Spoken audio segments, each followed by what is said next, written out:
Agradezco muchísimo a Marcos y a Diego por venir, por volver a la facultad. Estuvieron el año pasado, así que agradezco mucho que hayan querido volver este año también a contarnos toda su experiencia. Bueno, voy a presentar brevemente a Marcos, así ya lo dejo que él pueda desplayarse y hablar. La temática de él va a ser sobre el agua, y es un gran tema para nosotros por el agua que tenemos, así que me parece que es importantísimo poder escucharlo. Bueno, Marcos se desempeña como docente en diferentes instituciones, vinculadas todas con la formación sobre la cerveza, pero principalmente se desempeña en Cerevis, y es una plataforma muy interesante donde se capacitan y donde podemos tomar cursos vinculados con el mundo de la cerveza. Elaborador de cervezas desde el 99, así que ya lleva unos cuantos años en este mundo. También es juez de la BJCP y ha hecho asesoramiento a distintas compañías cerveceras. Así que bueno, sin más que decir, muchas gracias, Marco. Gracias a vos. Bueno, gracias por venir.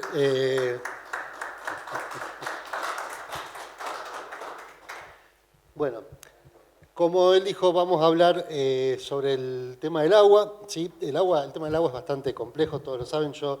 Algunos hay acá que estuvieron en la misma charla que del año pasado. Quiero decir la misma, no porque la charla vaya a ser la misma. Hay algunas cosas que, por supuesto, se repiten, pero estuvieron en la charla sobre el agua del año pasado. Y bueno, ya todos saben un poco que el tema del agua es un tema bastante, digamos, se puede complejizar todo lo que uno quiera, desde el punto de vista desde la química del agua y de qué es lo que se puede hacer, pero también la intención, sobre todo de esta charla, es un poco hablar sobre, digamos, tratar de arrancar con el tema de los tratamientos de agua sin necesidad de abrumarnos tanto con química y demás. Igual no se ilusionen porque algo de química vamos a ver. Bueno, esto es un poco lo que él decía acá para presentarme, pero ya lo dijo todo ahí recién cuando me presentaba, y esto es algunas fotos nada más que para que yo me sienta, no sé con cuál marco. Ahí está de vuelta, perdón. Ahí está. Ese soy yo, con algunos años menos, ese ya me sumaron años, más años y algunas cosas así. La barba siempre está, la panza va y viene. Bueno, entonces vamos a arrancar con el tema del agua. Lo primero que tenemos que mencionar como introducción, ¿sí?, es que el agua va a ser siempre muy determinante en el perfil de la cerveza que estemos haciendo, en cómo va a quedar esa cerveza. Entre el 90 y 95% de la cerveza es agua. Ustedes saben que la cerveza en sí es una solución acuosa con alcohol, pero básicamente el principal componente en cuanto a cantidad es agua. Siempre nosotros en los cursos y demás jugamos un poco con preguntar cuál le parece a la gente que es la materia prima más importante de la cerveza, porque la verdad es que la respuesta es que ninguna. Todas las materias primas que utilicemos son importantes. Una buena cerveza va a estar formada por buenos procesos, buenas materias primas, y cada uno de esos procesos y materias primas va a tener sus detalles y sus cositas en las que ajustar, y cada uno de esos procesos y materias primas se puede complicar y complejizar hasta el infinito. Pero la cerveza sí, el agua claramente es la más abundante, ¿sí? De hecho, la mayoría de los estilos que nosotros conocemos, los estilos históricos de centros cerveceros, principalmente europeos, provienen de lugares cuya distinción era el agua, ¿sí? No tenían formas de analizar o de tratar el agua, entonces básicamente hacían la mejor cerveza que les salía con esa agua. Entonces, en un lugar donde tenían el agua con características que les permitían hacer buenas cervezas negras, a la larga iban a terminar especializándose en hacer esas cervezas negras, y así surgían los estilos, por supuesto, acompañado de esto a la disponibilidad que tenían de levaduras, de maltas, de lúpulos, de procesos de malteado, si ya se podían hacer cervezas más claras, si se habían logrado secar la malta sin quemarla y demás. Pero el agua siempre fue un poco lo que definió eso, porque es el único ingrediente que es intransferible, ¿sí? Yo puedo traerme maltas de cualquier parte del mundo, puedo traer levaduras, lúpulo, puedo traer todo lo que quiero de cualquier parte del mundo, yo puedo aprender a hacer un proceso que antes no se sabía hacer, alguien descubre cómo hacerlo y lo puedo incorporar a la producción de cerveza. Lo que no puedo hacer es traerme agua de otro lado, ¿sí? Está por ahí un poco la idea de que hoy en día que se entiende un poco más todo esto, que se puede analizar la composición del agua, que incluso se le puede sacar las cosas que tenga adentro, está la idea de que uno puede hacer el agua que quiera, ¿sí? Bueno, eso por ahí lo vemos más adelante en esta misma charla, pero la verdad es que no es así. O sea, uno puede tratar de acercarse a las condiciones que tiene una determinada composición del agua, pero nunca vamos a llegar a lo mismo, ¿sí? Cada agua que está en un centro cervecero o en cualquier lugar, para llegar a esa composición físico-química probablemente haya estado mucho tiempo en determinadas condiciones, con presiones, con disponibilidad o no de oxígeno, digamos, rodeando determinados suelos que tengan una composición determinada. Entonces, básicamente no es tan fácil pensar en que porque ahora la entendemos el agua, la vamos a poder hacer la misma a partir de agua destilada o agua de ósmosis inversa, ¿sí? De hecho, por eso digo, no es solo un compendio de sales e iones, no es solamente el agua, bueno, mi agua tiene tanto de calcio, tanto magnesio, tanto alcalinidad, sino que todo eso que tiene ahí tuvo su tiempo y necesita un proceso para poder estar ahí. Entonces no podemos nosotros pensar que podemos agarrar agua de ósmosis inversa o agua destilada y asumir que es como un lienzo en blanco sobre el cual nosotros podemos hacer el agua que queremos. Sí, por supuesto, podemos modificarla y tratarla para acercarnos a las condiciones que tenían aguas de distintos centros cerveceros, pero nunca vamos a poder hacer lo mismo. Por eso es muy importante este ingrediente, porque no lo podemos, no es un ingrediente que alguien pueda usar más que yo, ¿sí? O sea, básicamente es lo más autóctono, así se dice, que uno puede tener al producir la cerveza es el agua, ¿verdad? Entonces, lo que vamos a tratar de ver en esta charla es mencionar algunos conceptos generales, ¿sí? Nosotros hablamos sobre la composición del agua, estamos hablando obviamente de un análisis físico-químico. Vamos a mencionar algunos de los conceptos de ese análisis. No vamos a profundizar en todos ellos porque, nada, cada uno de ellos nos llevaría una charla en sí misma, pero vamos a tratar de entender de qué se trata, los parámetros y la información que a nosotros nos da un análisis físico-químico, y vamos a marcar algunas pautas para el tratamiento de esas aguas, para ver qué hacemos nosotros. O sea, en realidad lo primero que tendríamos que definir es qué queremos hacer con esa agua, ¿sí? Qué podemos hacer, ¿sí? Y en función de eso tomar decisiones para modificar, tratar o hacer algo con el agua. Primero vamos a aclarar un poco con respecto a lo que decía recién de que el agua es el único ingrediente intransferible, que el manejo del agua es propio de cada cervecería, es propio de cada cerveza, es propio de cada cervecero, y eso es muy importante porque nos pasa que muchas veces alguien dice, bueno, tengo acá mi análisis físico-químico, ¿cómo hago una IPA? ¿Qué le agrego o qué le saco al agua para hacer una IPA? Y la verdad es que modificar el agua requiere tomar decisiones que tienen que ver con lo que el cervecero quiere, ¿sí? Como ejemplo más claro, yo soy de un pueblo de la provincia de Buenos Aires donde las concentraciones de sodio del agua son tremendas, ¿sí? Entonces yo cuando estoy decidiendo cómo tratar el agua y tengo mucha alcalinidad, ¿sí? Que ahora vamos a ver qué es, y mucho sodio, yo prefiero deshacerme de la alcalinidad. Y si el sodio me queda un poquito alto no me molesta. ¿Por qué? Porque yo de toda la vida tomé esa agua con sodio, ¿sí? Y cuando yo después le doy a probar esa cerveza a Diego, por ahí Diego, que es de Capital Federal, que tienen poco sodio en el agua, la siente salada, ¿sí?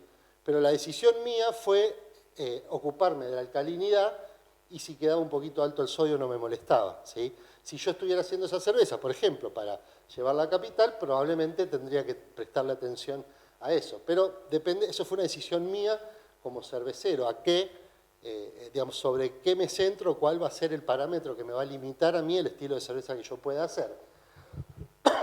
Después, es fundamental con qué infraestructura cuento en la cervecería, ¿sí? Si yo voy a hacer un lote de 500 litros y voy a usar, para redondear, 1.200 litros de agua, no es lo mismo que yo tenga un tanque de agua donde preparo los 1.200 litros, ¿sí? Con la dilución que quiera, con las sales que quiera, el tiempo que lo necesite y demás. No es lo mismo eso a que yo tenga un tanque de agua de 600, entonces cuando vacío en el macerador tengo que volver a llenar el tanque de agua, o alguna gente que usa el agua que recupera de una cocción anterior de la que utilizó para pasar por el enfriador, la vuelve a recuperar en un tanque. O sea, todo eso, cada cervecería, a la hora de pensar en un tratamiento de agua, tiene que tener muy claro cómo es el manejo del agua de esa cervecería, con qué tanques cuenta, cómo es el circuito por donde esa agua pasa antes de entrar al macerador. Entonces, para eso es importantísimo la cervecería. O sea, ya tenemos que la decisión del cervecero importa la infraestructura con la que cuenta la cervecería y, por supuesto, importa la cerveza. Si yo digamos, quiero hacer un determinado estilo de cerveza, voy a necesitar determinadas condiciones en el agua. Ahí está. Y bueno, de esto último surge que es fundamental para pensar en una modificación del agua, saber con qué agua cuento, ¿sí? Esto que parece una obviedad, bastantes veces uno recibe la consulta de, bueno, ¿qué le puedo poner al agua para hacer un determinado estilo de cerveza?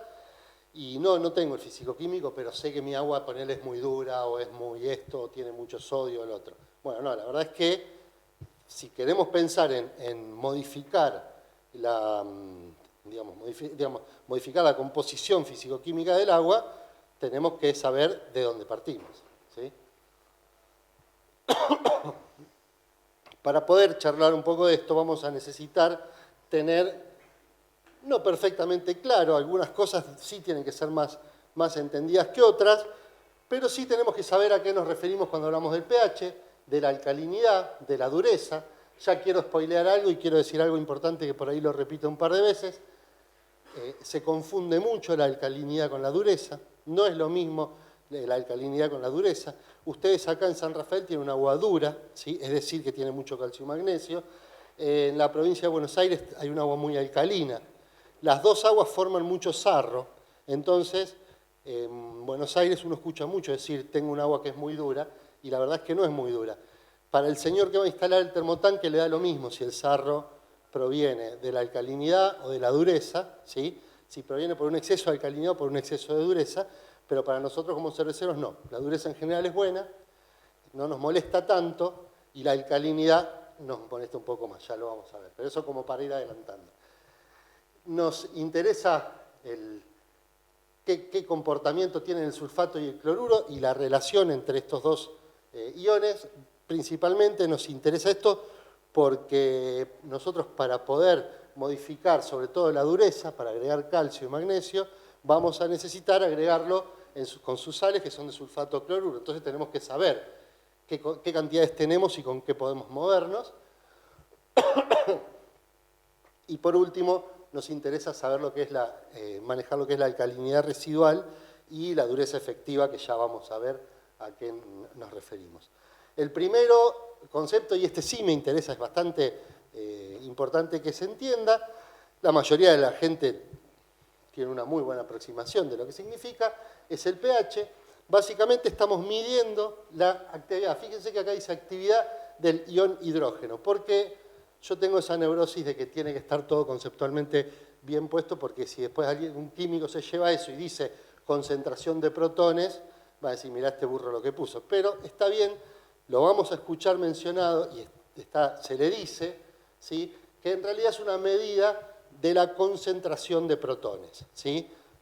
Le decimos concentración de protones y llamamos protones al catión hidrógeno porque, como ustedes saben, el hidrógeno tiene un solo electrón y un solo protón.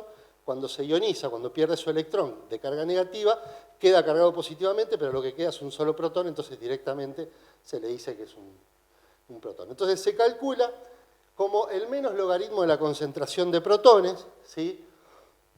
Esto no es otra cosa que hacer una cuenta para que los números sean más fáciles de manejar, ¿sí? Para no tener que estar diciendo, che, ¿y esta agua qué concentración de protones tiene? 0,0000007, entonces no, decimos que tiene pH 7 y listo, ¿sí? Por eso esta misma operación matemática, la P ahí adelante, la vamos a encontrar para determinados valores y números que tienen que ver con esa notación, ¿sí? Entonces vamos a poder decir que la constante de equilibrio de una determinada sal o de un determinado compuesto es un número así de largo, y entonces para compararlo con el pH y demás le podemos decir el pK, ¿sí? O el pOH si hablamos de la concentración de OH, de oxidrilo, pero quiero decir, siempre que veamos la P es ahí en minúscula, estamos hablando de esa operación matemática que es aplicarle el menos logaritmo. Al ser una escala logarítmica, el pH hay que tener en cuenta que si un pH de 5 es 10 veces más ácido que uno de 6, 100 veces más ácido que uno de 7 y así. Es decir, cuando modificamos el pH de 5.2 a 5.3, no estamos subiendo una décima de la concentración de protones. Estamos subiendo una décima del pH, lo cual es un número bastante alto de la concentración de protones. ¿Sí? ¿Me das un mate porque me estoy con la garganta? Dale. Un segundito.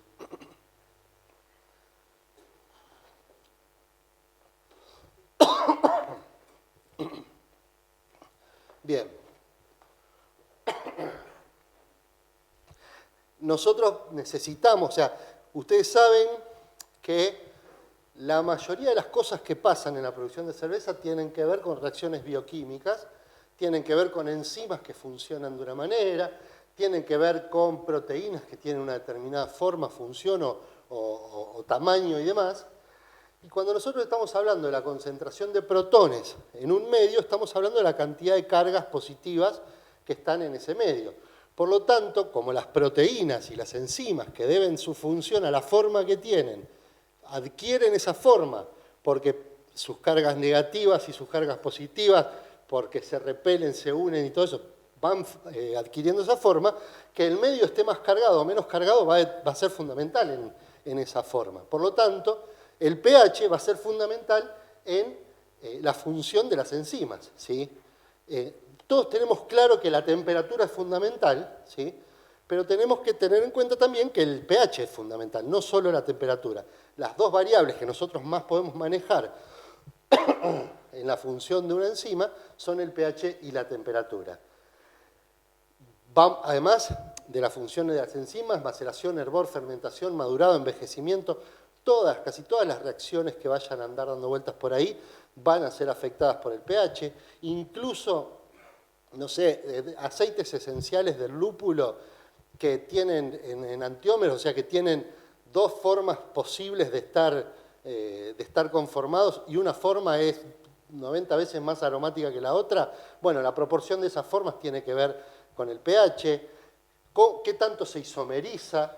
El lúpulo tiene que ver con el pH, la percepción misma nuestra de los distintos sabores no va a ser la misma con un pH 0.2 puntos más alto o más bajo, o sea, básicamente es una variable que nosotros tenemos que controlar, ¿sí? Y lo que nosotros vamos a hacer con el agua, ¿sí? Es principalmente tratarla, ¿sí? Y lo más importante para que esos pHs estén donde tienen que estar. El primer punto donde la vamos a tratar es la maceración, y lo ideal, que no siempre pasa, pero lo ideal es que si nosotros hacemos todo bien, una vez que nosotros seteamos el pH en la maceración, no tenemos que tocarlo más. No tenemos que agregarle más ácido ni nada, porque el mismo proceso va a ir acomodándolo a donde debería estar. Si todas las materias primas están bien y todos los procesos están bien, eso pasa, aunque por supuesto hay que tener en cuenta que no siempre es así y hay que medirlo, ¿sí? Bueno, esa es otra cosa importantísima que por ahí voy a tratar de decirlo varias veces. No se cansen de medir, ¿sí? Y de tomar, obviamente, de tomar nota. Cada vez que uno mide algo tiene que saber que de esa medición después va a depender una decisión para corregir, para modificar o no, pero de esa medición uno tiene que saber qué va a hacer. Entonces, para eso lo tenemos que anotar, ¿sí? Acá tenemos un pequeño diagrama bastante completo de la producción de cerveza, de la molienda, la maceración, el filtrado, ahí está, el lauter, el whirlpool, enfriado, fermentación, maduración, gasificado, envasado y el camioncito que se la lleva. Todo eso muy lindo. Lo que yo quiero mostrar de acá es que nosotros en estos puntos, los puntos donde más importante nos va a resultar el pH, va a ser en la maceración, ¿sí? Que estos valores que voy a poner ahora, ¿sí? Son valores de bibliografía, ¿sí? Por ahí yo no estoy del todo de acuerdo con todos esos valores y no es necesario que los respeten a rajatablas, pero sí son valores que hay que tener como referencia en la bibliografía. El pH del macerado entre 5.2 y 5.6 es como lo que se estandariza, pH de compromiso para que todas las enzimas que tienen que trabajar funcionen correctamente. En ese punto, a mí un 5.6 me parece un poco alto, no tanto porque yo tenga tan claro si entre 5.5 y 5.6 hay mucha diferencia en la actividad de las enzimas, sino porque con un pH de 5.6 después me va a costar que vaya bajando para ir acomodándose a los valores que tiene que tener en el resto del proceso, ¿no? Después, en el hervor, ¿sí? Debería entrar, ¿sí? Al hervor entre 5 y 5.4. Tengan en cuenta que durante toda la maceración el pH va a ir bajando, ¿sí? Ya vamos a charlar un poquito de por qué. Entonces debería entrar al hervor ahí. En el hervor mismo va a bajar un poco más, ¿sí? Luego, durante la fermentación baja y la cerveza final debería tener un pH entre 4.1 y 4.6. Insisto con que esto es lo que dice la bibliografía. A mí me da la sensación, insisto, esto no es que yo tenga un trabajo de investigación hecho ni leído al respecto, sino simplemente por experiencia me da la impresión de que un pH un poquito más bajo me gusta más para la cerveza. Obviamente esto no, está incluyendo cervezas estándar, no las sour, porque obviamente esas sí están por debajo de 3,5. A mí me parece que la cerveza se ve un poco beneficiada de pH de entre 4 y 4.4, ¿sí? Pero la bibliografía dice esto y quiero decir, se puede jugar un puntito más, un puntito menos en esto. Ahora, ¿cómo?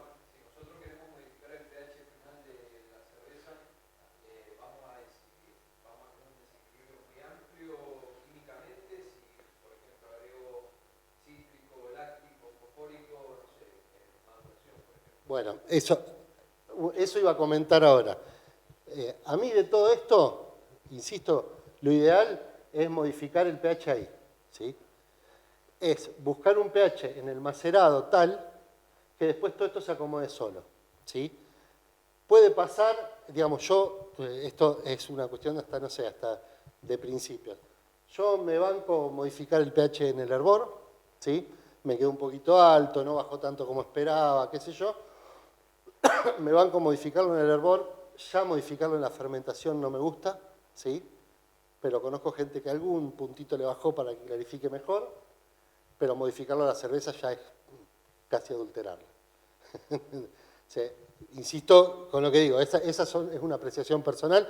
Yo no soy para nada talibán con el tema de que, si uno le pone tal cosa deja de ser artesanal. Yo creo que parte de lo que hace a una cerveza artesanal es que el cervecero está ahí en cada lote probándola y haciendo que esa cerveza le llegue al consumidor de la mejor manera que le pueda llegar. Si para que el consumidor le llegue de la mejor manera implica que el cervecero la pasteurice, porque la produce en San Rafael y la vende en Salta, ¿sí? Entonces perfecto que la pasteurice. Si la pasteuriza y me la vende a mí que estoy a media cuadra, le voy a decir no, porque me hubiera llegado mejor sin pasteurizar. Pero si yo estoy en Salta, me hubiera llegado mejor pasteurizada. Entonces yo creo que parte de lo que hace a la cerveza artesanal no tiene que ver ni volumen, ni tecnología, ni con las cosas que uno ponga, sino tiene que ver con cómo hace para que me llegue mejor el producto, ¿sí? Por supuesto, esto implica que yo como cervecero no hago nada que vaya en detrimento del producto para mejorar los costos, ¿sí? Ahora, también es una empresa, yo tengo que trabajar de manera de que mis costos sean los mejores posibles sin que sufra el producto. Bueno, hoy en día el arte del cervecero me parece que corre más por ese lado, por hacer malabares con los números y seguir manteniendo la calidad. Sí. Me pregunta en qué minuto es conveniente medir el pH del macerado. En realidad, el pH del macerado lo vamos a... O sea, el pH se establece en el momento del empaste, ¿sí? Por ahí lo vuelvo a decir, espérame. El pH se establece en el momento del empaste. Las enzimas van a empezar a trabajar con las condiciones que tengan en el momento del empaste, ¿sí? Entonces, nosotros podemos realizar el empaste, medir el pH, hacer una corrección, porque me quedó muy alto, bajarlo un poco, corregirlo, fenómeno. Meto, homogeneizo, mido, lo antes que pueda, pero tiene que estar homogeneizado, porque yo voy a tomar una muestra muy chiquitita de un macerador grande, tiene que ser lo más representativo. Entonces, primero tiene que estar todo homogeneizado y estabilizado. Acordémonos que a mí no me interesa ni un poquitito así el pH del agua, ¿sí? De hecho, si están grabando, dejen de grabar, no me interesa la composición del agua. A mí lo que me interesa es lo que pasa en el macerado. En realidad, me interesa el pH del agua, me interesa la composición y los tratamientos que yo le haga del agua para predecir qué es lo que va a pasar en el empaste, porque a mí lo que me importa es el pH del empaste, que es el pH al cual van a trabajar las enzimas. Entonces, si yo realizo el empaste, tomo la muestra, espero que se enfríe, porque si yo mido en caliente, hay error de medición, rompo el pHímetro y demás. Entonces, espero que se enfríe, mido, ¿sí? Le agrego ácido cítrico, homogeneizo, espero 3 minutos, tomo la muestra, espero que se enfríe, mido, y pasaron 20 minutos, ¿sí? En esos 20 minutos la maceración ya está, lo más importante de la maceración ya pasó. Entonces vos decís, ¿para qué hago todo eso? Bueno, si yo le tuve que agregar 10 gramos de ácido cítrico, ¿sí? Medí y todavía estaba muy alto, le tuve que agregar 5 más. Bueno, la próxima vez arranco agregándole 12, ponele, ¿sí? Ahora, una vez que yo ya hice eso varias veces y todas las veces le tuve que agregar 15, ya está, arranco con 15. Entonces, esas enzimas van a empezar a trabajar ese pH ahí nomás. Entonces, a la pregunta de ¿cuándo lo mido? Cuanto antes, ¿sí? Cuanto antes. Pero no me puedo desesperar. La primera vez que voy a hacer una cerveza o con un agua, un equipo, un estilo o lo demás, lo más probable es que el pH esté fuera de rango, ¿sí? Yo voy a hacer un cálculo por tablas, por planillas Excel y demás, y eso me va a dar a mí una determinada cantidad de ácido. Como las planillas y todos los cálculos son cálculos basados en algunas variables que son las que se pueden calcular, ¿sí? Y son puntos de partida, y yo me es fácil bajar el pH, pero no tanto subirlo, sin hacer lío. Lo que voy a hacer es, si me dice la planilla que le tengo que agregar 10 gramos de ácido, le voy a agregar 6, ¿sí? Entonces mido y veo. Y así, eso es una cuestión de probar, ver qué pasó, corregir, probar, ver qué pasó, corregir. Y así, en algún momento, ese mismo estilo de cerveza, yo ya sé que agregándole tanto, igual que tengo que hacer, medir. ¿Por qué? Porque me puede variar la composición del agua, me puede variar el lote de malta, me puede variar un montón de cosas que me van a hacer modificar el pH. Marco, hablando un poquito de la maceración, principalmente lo que es encima, Sí.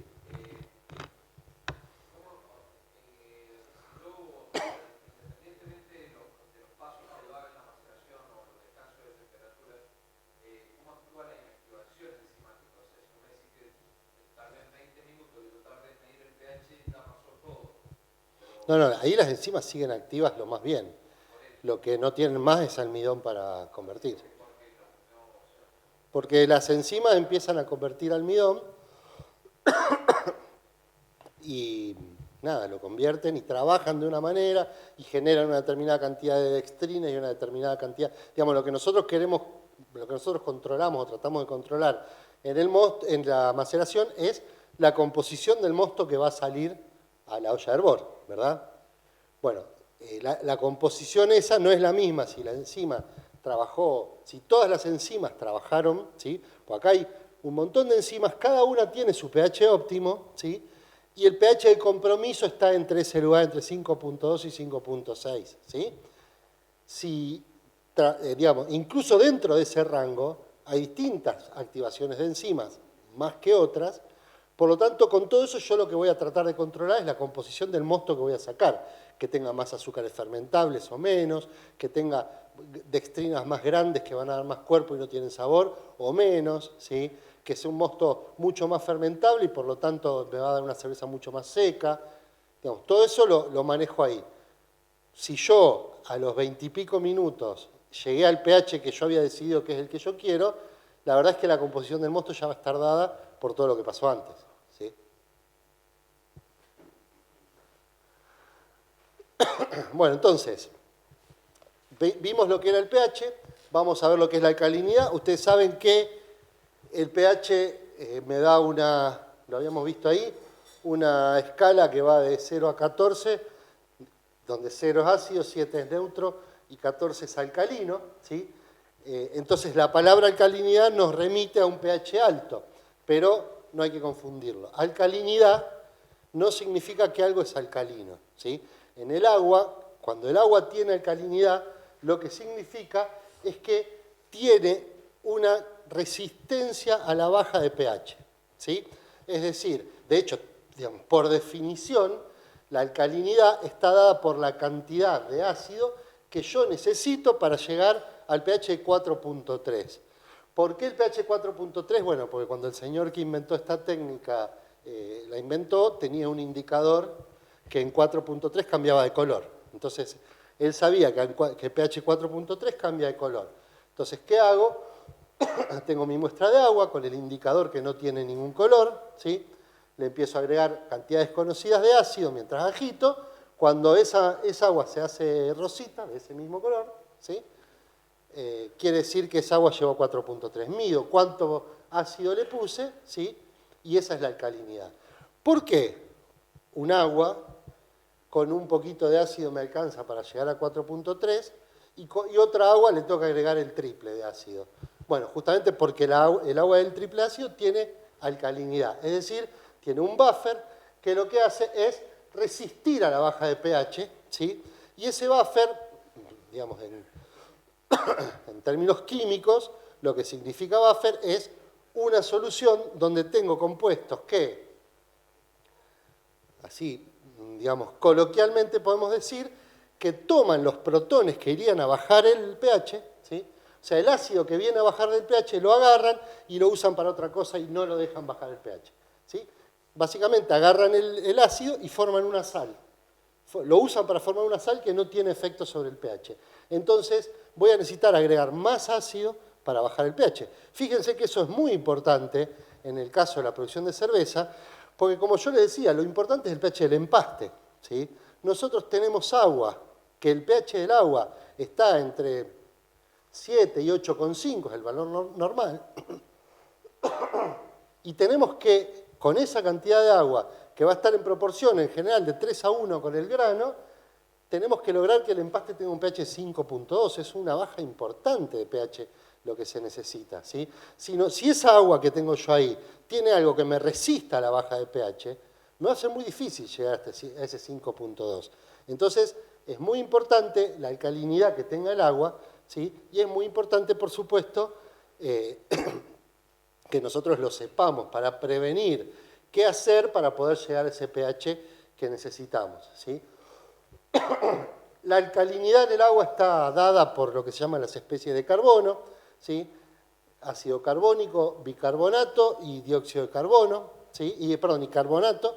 Además, el dióxido de carbono me elimina ácido carbónico. Esto es una reacción bastante compleja que preferí no poner acá para no complicarnos la vida, pero básicamente tengan en cuenta que cuando en un análisis físico-químico no nos mide, no nos dice la palabra alcalinidad, nos puede estar midiendo bicarbonato, ¿sí? Como esa reacción de ácido carbónico, bicarbonato y carbonato es una reacción que está en equilibrio y que depende del pH, en general al pH del agua la mayor parte de la alcalinidad está como bicarbonato, por eso es un valor que nos sirve, ¿sí? Puede estar puesto así, puede estar como alcalinidad total, o puede estar como alcalinidad total de bicarbonatos, que es lo mismo que decir bicarbonatos y demás. Vamos a ver un análisis físico-químico de acá de San Rafael en unas diapos más, ¿sí? Entonces, por supuesto, cuanto mayor alcalinidad tenga, más difícil va a ser bajar el pH, y vuelvo a decir, lo tengo que bajar bastante el pH, tengo que bajarlo desde 7,5, 8 a 5,2, a 5,6. Es una baja importante la que necesito. Si tengo algo resistiéndolo, voy a tener que agregar cosas que me lo vayan bajando, ¿sí? La dureza, ¿sí?, se refiere exclusivamente a las concentraciones de calcio y magnesio, ¿sí? Por definición, la definición de dureza es concentración de calcio y magnesio. Si bien hay otros iones que tienen comportamientos similares, nada, se define a la dureza como el calcio y el magnesio. Y se puede dividir en temporaria y permanente según precipite o no con los carbonatos presentes. Les vuelvo a decir, si la alcalinidad se refería a las especies del carbono, de uno de ellos los carbonatos, cuando la dureza, ¿sí?, es temporaria, es aquella dureza, aquella cantidad de calcio y magnesio que me alcance para precipitar los carbonos que hay. Cuando digo precipitar me refiero a que el carbonato con el calcio se forma una sal que precipita y deja de ser soluble, se va del sistema, ¿sí? Por lo tanto, toda la dureza que yo tenga va a reaccionar con la alcalinidad, va a precipitar y me va a quedar dureza o alcalinidad sobrante, ¿sí? La mayor parte de las charlas de agua que yo doy, que son en zonas donde el agua se toma del acuífero Puelche, del acuífero Pampa, en la zona de Buenos Aires, de la provincia de Buenos Aires, las aguas tienen muchísima alcalinidad y muy poca dureza, ¿sí? Por lo tanto, la dureza es casi toda temporaria. Yo quiero ver si me siguen, si me están entendiendo por qué, ¿sí? La dureza es casi toda temporaria. ¿Por qué? Como yo tengo carbonatos en exceso, todo el calcio y magnesio que yo tengo ahí lo puedo precipitar como carbonato de calcio, carbonato de magnesio, desaparece y ya está. Esa es toda dureza temporaria. Acá, en San Rafael, es exactamente al revés. Tenemos mucha dureza y una alcalinidad moderada. Por lo tanto, voy a tener una buena cantidad de dureza temporaria, es decir, calcio y magnesio que, hirviéndolo con el tratamiento adecuado, precipitarían con los carbonatos, pero en algún momento se me terminan los carbonatos y, al revés de lo que me pasa en provincia de Buenos Aires, me sobra la dureza, ¿sí? Entonces voy a tener una gran cantidad de dureza permanente. ¿Qué pasa? Cuando uno tiene dureza temporaria, también se dice que esa dureza temporaria proviene del carbonato de calcio y que la dureza permanente proviene de los sulfatos y los cloruros de calcio. Entonces, ¿qué quiere decir? Que si yo tengo calcio y carbonato, se hacen parejita, precipitan y se van. Si me sobra calcio y magnesio, probablemente lo que yo vaya a tener es muchos sulfatos y cloruros, ¿sí? Que serían los que formarían parejita, pero como no precipitan, siguen disueltos ahí. Y eso es algo que pasa en el agua de San Rafael, que es que tenemos dureza alta y mucha de la dureza permanente que queda está emparejada con una alta concentración de sulfatos y cloruros, lo cual trae una complicación que vamos a ver a la hora del tratamiento, ¿verdad? Y acá están el otro componente, el sulfato, los cloruros y la relación sulfato-cloruro, ¿sí? Los sulfatos acentúan el carácter de amargor del lúpulo por el amargor de isoalfa-ácidos, ¿sí? Lo hacen más amable, menos pungente, ¿sí? Hay que tener en cuenta que hoy en día en cervezas de altos contenidos de lúpulo, lupulado en frío por hop stand, por dry hop y demás, hay gran parte del amargor que no proviene de los isoalfácidos, ¿sí? Entonces, por ahí uno va a escuchar que hay una cerveza, una IPA con 700.000 gramos de lúpulo por litro, pero que usan un agua con poco sulfato, ¿sí? ¿Por qué? Porque probablemente esos 700.000 gramos por litro están puestos en el dry hopping, ¿sí? Con lo cual isoalfácidos hay muy poquitos, ¿sí? Entonces, producen una cerveza, un mosto, con 5 IBUs, con 10 IBUs, y después la cerveza tiene 50. Bueno, el resto se lo agregaron en el dry hopping, ¿sí? El cloruro, al revés, acentúa el carácter maltoso, ¿sí? Y la relación es muy importante, pero, por supuesto, como casi todas las cosas de las que hablamos acá, hay muchas cosas que son relativas, es importante la relación, Pero no es lo mismo una relación cloruro-sulfato 1 a 1 de 30 y 30 que de 300 y 300. Eso está claro. No es lo mismo, tiene el doble de sulfato, tiene 60 de sulfato y 30 de cloruro. No va a ser una cerveza que va a ser muy modificada por eso, pero tiene 300 de sulfato y 150 de cloruro, sí va a ser una cerveza que va a ser modificada por eso, ¿sí? Y eso va a ser importante a la hora de que nosotros vayamos a tratar aguas, sobre todo como el agua que tienen en San Rafael, que tiene altos sulfatos y cloruros. Y por otro lado, este señor, Paul Kolbach, que es otro de los conceptos que tienen que tener en claro de un análisis físico-químico, este es un concepto específicamente cervecero, por lo tanto no va a aparecer en un análisis físico-químico que no sea para cerveceros, que es la alcalinidad residual. Este señor lo que se dio cuenta es que la dureza, ¿sí?, es decir, el calcio y el magnesio que tenían en el agua, ¿sí?, cuando se mezclaba con la malta, ¿sí?, hacía bajar el pH. Es decir, generaba la liberación de ácidos que contrarrestaban la alcalinidad, ¿sí? Entonces él dijo, cada vez que yo tengo calcio y magnesio en el agua, agrego la malta, pasa esto que está acá, que no pretendo que entiendan, es simplemente ilustrativo, que es que se forma el fosfato de calcio. El fosfato de calcio es insoluble por completo, entonces me va sacando fosfatos del medio, pero para sacarme fosfato me libera protones, que son estos azulitos acá, por lo tanto me baja el pH, eso hacía grandes rasgos. Entonces él vio que cuando yo le agrego calcio y magnesio baja más el pH y que al agua que tiene una alcalinidad, esa alcalinidad se la neutraliza. El señor se dio cuenta que había algo que es que la alcalinidad que sobraba después de esa neutralización es lo que él llamó la alcalinidad residual. ¿Por qué me sirve a mí esto? Porque básicamente es un concepto exclusivamente cervecero, porque si yo tengo un agua muy alcalina, le puedo echar 7 millones de kilos de calcio y el pH va a seguir siendo el mismo, ¿sí? No me va a modificar, no me va a eliminar la alcalinidad, ni me va a mover nada. En el caso de la cerveza sí me lo va a modificar, porque el calcio y el magnesio van a reaccionar con lo que trae la malta, con los fosfatos de la malta, y van a generar ácido. Pero el calcio y el magnesio en sí no son ácidos. A nosotros nos sirven como para bajar el pH por la reacción de la malta. Entonces él vio que lo que sobraba es la alcalinidad residual. ¿Y para qué me sirve? Para saber que esa alcalinidad residual me va a dar a mí una idea de cuánto de ese pH voy a tener que neutralizar con mi receta, ¿sí? En general todos sabemos, las maltas más oscuras son más ácidas, bajan más el pH, las maltas más claritas son menos ácidas, ¿sí?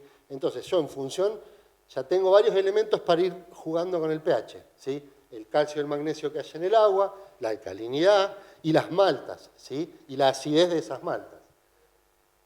Entonces, de la misma manera, este señor vio que el calcio y el magnesio no tenían la misma capacidad, ¿sí? Básicamente, ¿por qué? Porque el calcio forma carbonato de calcio, que es muy insoluble, y el magnesio forma carbonato de magnesio, que no es tan insoluble. Entonces, no son los mismos deficientes, por lo tanto, el señor se dio cuenta que la mitad, digamos, que lo que se necesitaba, digamos, 7 magnesios, 7 equivalentes de magnesio, bajan un punto de alcalinidad, un equivalente de alcalinidad.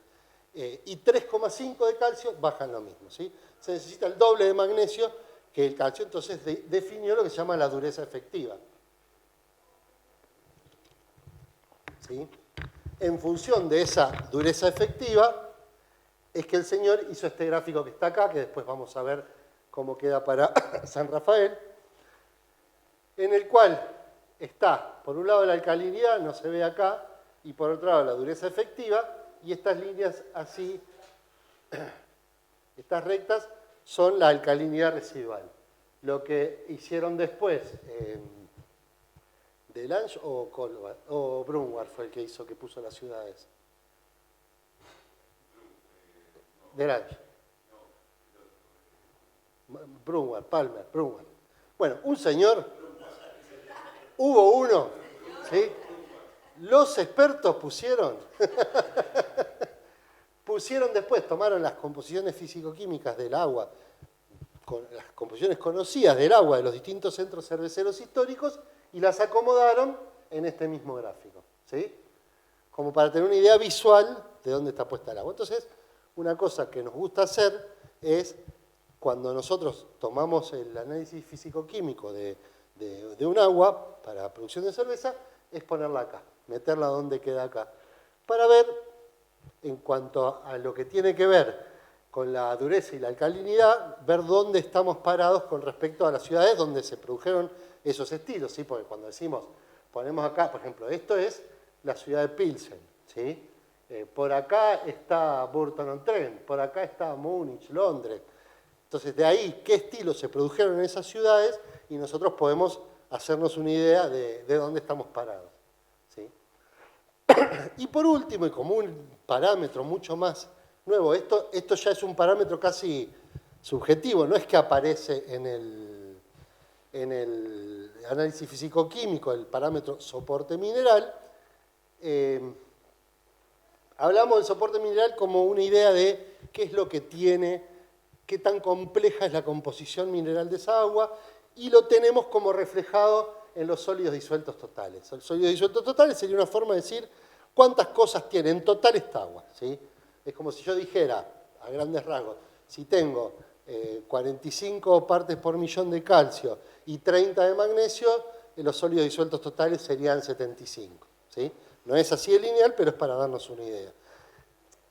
Esto es un concepto relativamente nuevo que a mí me pareció muy interesante cuando lo planteó John Palmer, que planteaba esto, ¿sí? Él plantea estos valores, ¿sí?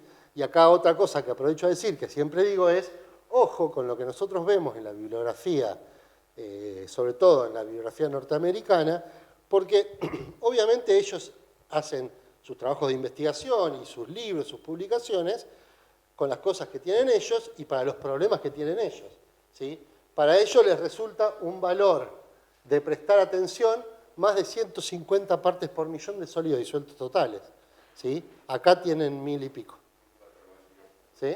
Acá. En provincia de Buenos Aires nunca vi algo menor de 500, 600, ¿sí?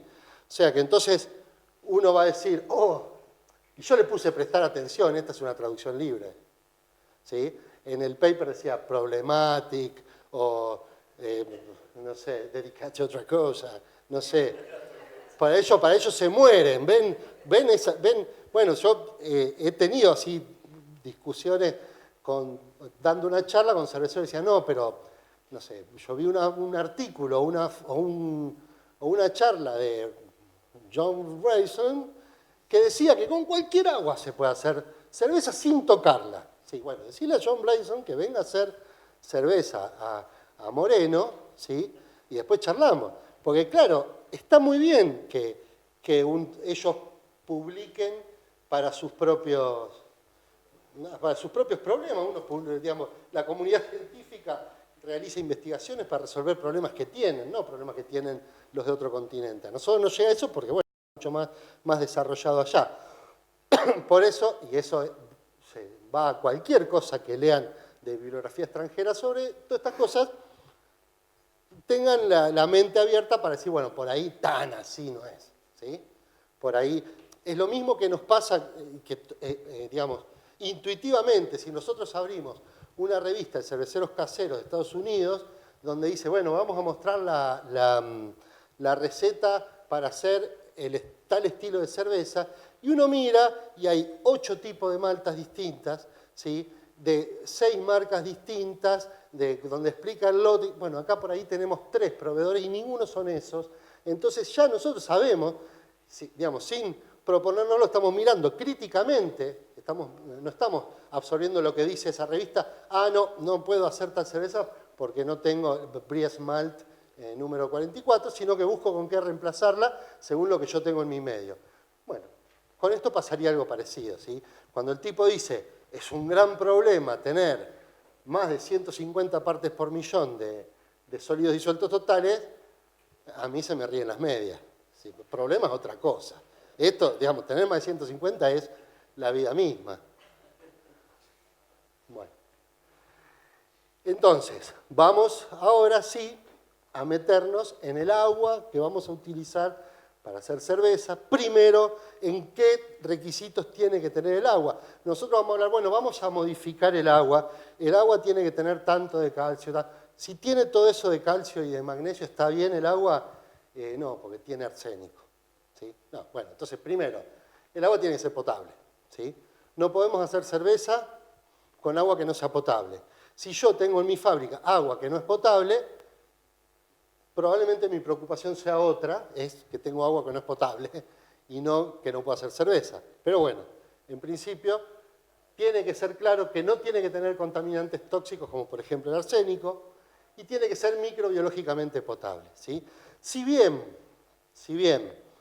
durante el proceso de producción de cerveza, de hecho, durante algunos años y hace algunos siglos, la cerveza creció como forma de potabilizar el agua, ¿sí? Y hacerla un poquito más divertida, pero básicamente era mucho menos tóxico emborracharse que tomar el agua que tenían, ¿sí? Bueno, si bien es así, nosotros queremos que el agua que vamos a usar, sobre todo si hacemos cerveza para vender, sea microbiológicamente potable.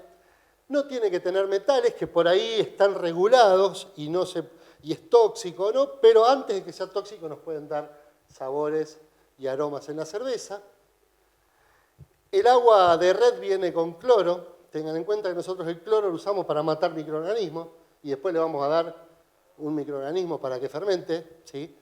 Por un lado me va a complicar las levaduras, por otro lado se generan clorofenoles, que son aromas como medicinales horribles en la cerveza, así que el agua no tiene que tener cloro. ¿Sí?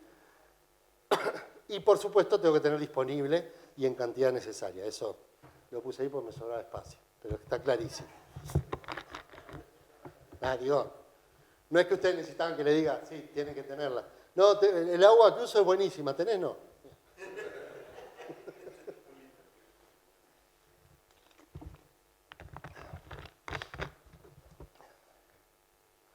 Bueno, vamos. Ahora yo me siento y ustedes me cuentan a mí qué hacen. Una pregunta, porque ayer hablando con alguna gente, yo por lo menos entendí que hay distintas fuentes. Hola, ¿qué tal? Nada, ayer hablando con algunos cerveceros, entendí que hay al menos tres fuentes o dos fuentes distintas de agua. ¿Sí? Una que es para la ciudad y otra que es de las cooperativas. ¿Sí? El problema es de dónde viene ese de las cooperativas. ¿Sí? Porque, entonces él me decía, no, bueno, del río Diamante. Bueno, ¿de dónde viene el agua del río Diamante? De deshielo. Me dice él acá, yo no lo sé. O sea, cuando vos abrís la compuerta, cuando no sé de dónde chupás agua para hacer cerveza. ¿Del río Diamante? Tiene una red, una planta potabilizadora y Muy bien, pero ¿de dónde toma el agua esa? de una línea que viene de un canal. No, de pozo. De un canal. No, depende de la cooperativa. Pero el agua de red, porque eso que estoy viendo ahí, Porque es un no problema. agua de deshielo, No, ese agua de Después acá los pulgares es o ponín. distinto en distrito que Claro. acá la toman de pozo. Ese es agua sacada de acá del centro, del agua de red del centro, hace una semana y media. Perfecto. Es agua de la ciudad. ¿De dónde? Las parejas. Las paredes. Ah, las parejas provincia de Buenos Aires. de Chascomús. Pará. ¿Cómo? Sí. Sí. O sea que es agua de... Bueno, espera. Alguno directamente de aceite o del agua libre.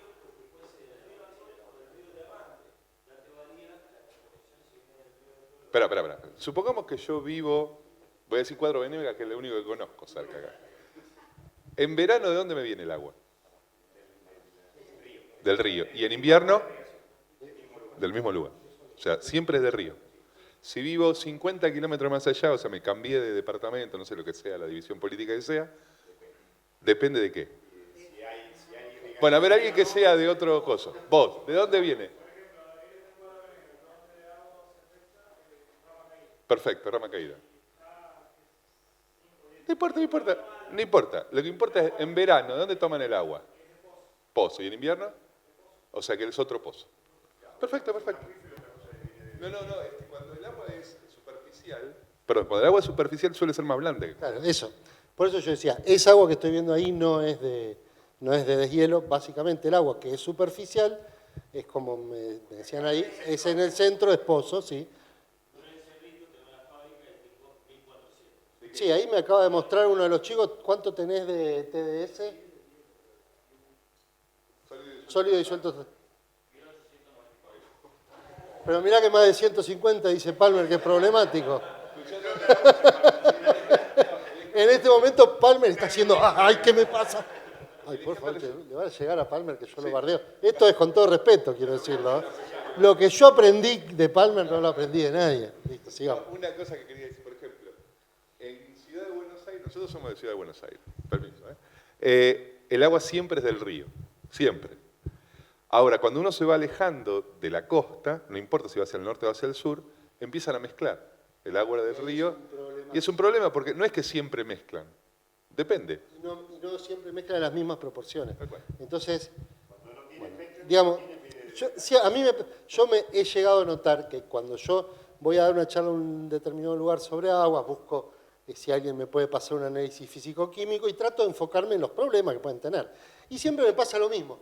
Hablo y dice, bueno, y este es el lío que tienen ustedes.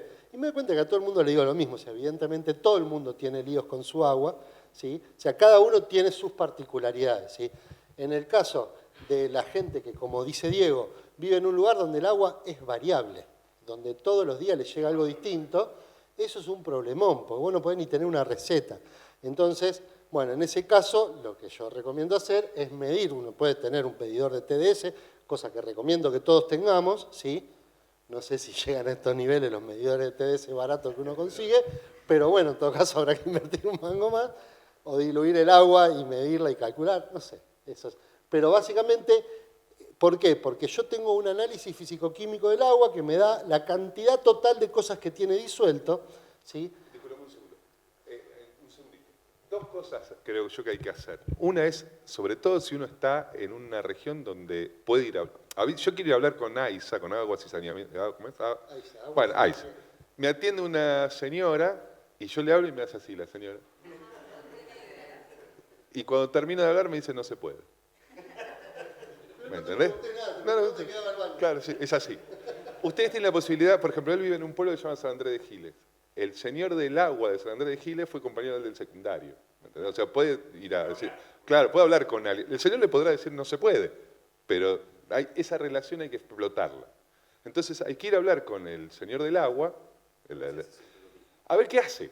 Hay que contarle, tengo este problema. Por ahí la solución es hacer un análisis, no sé, todos los 2 de febrero, no sé. Igual las fotografías están obligadas a hacer un análisis. Por supuesto que están obligados. Bueno, pero hay que ir a hablar con el señor.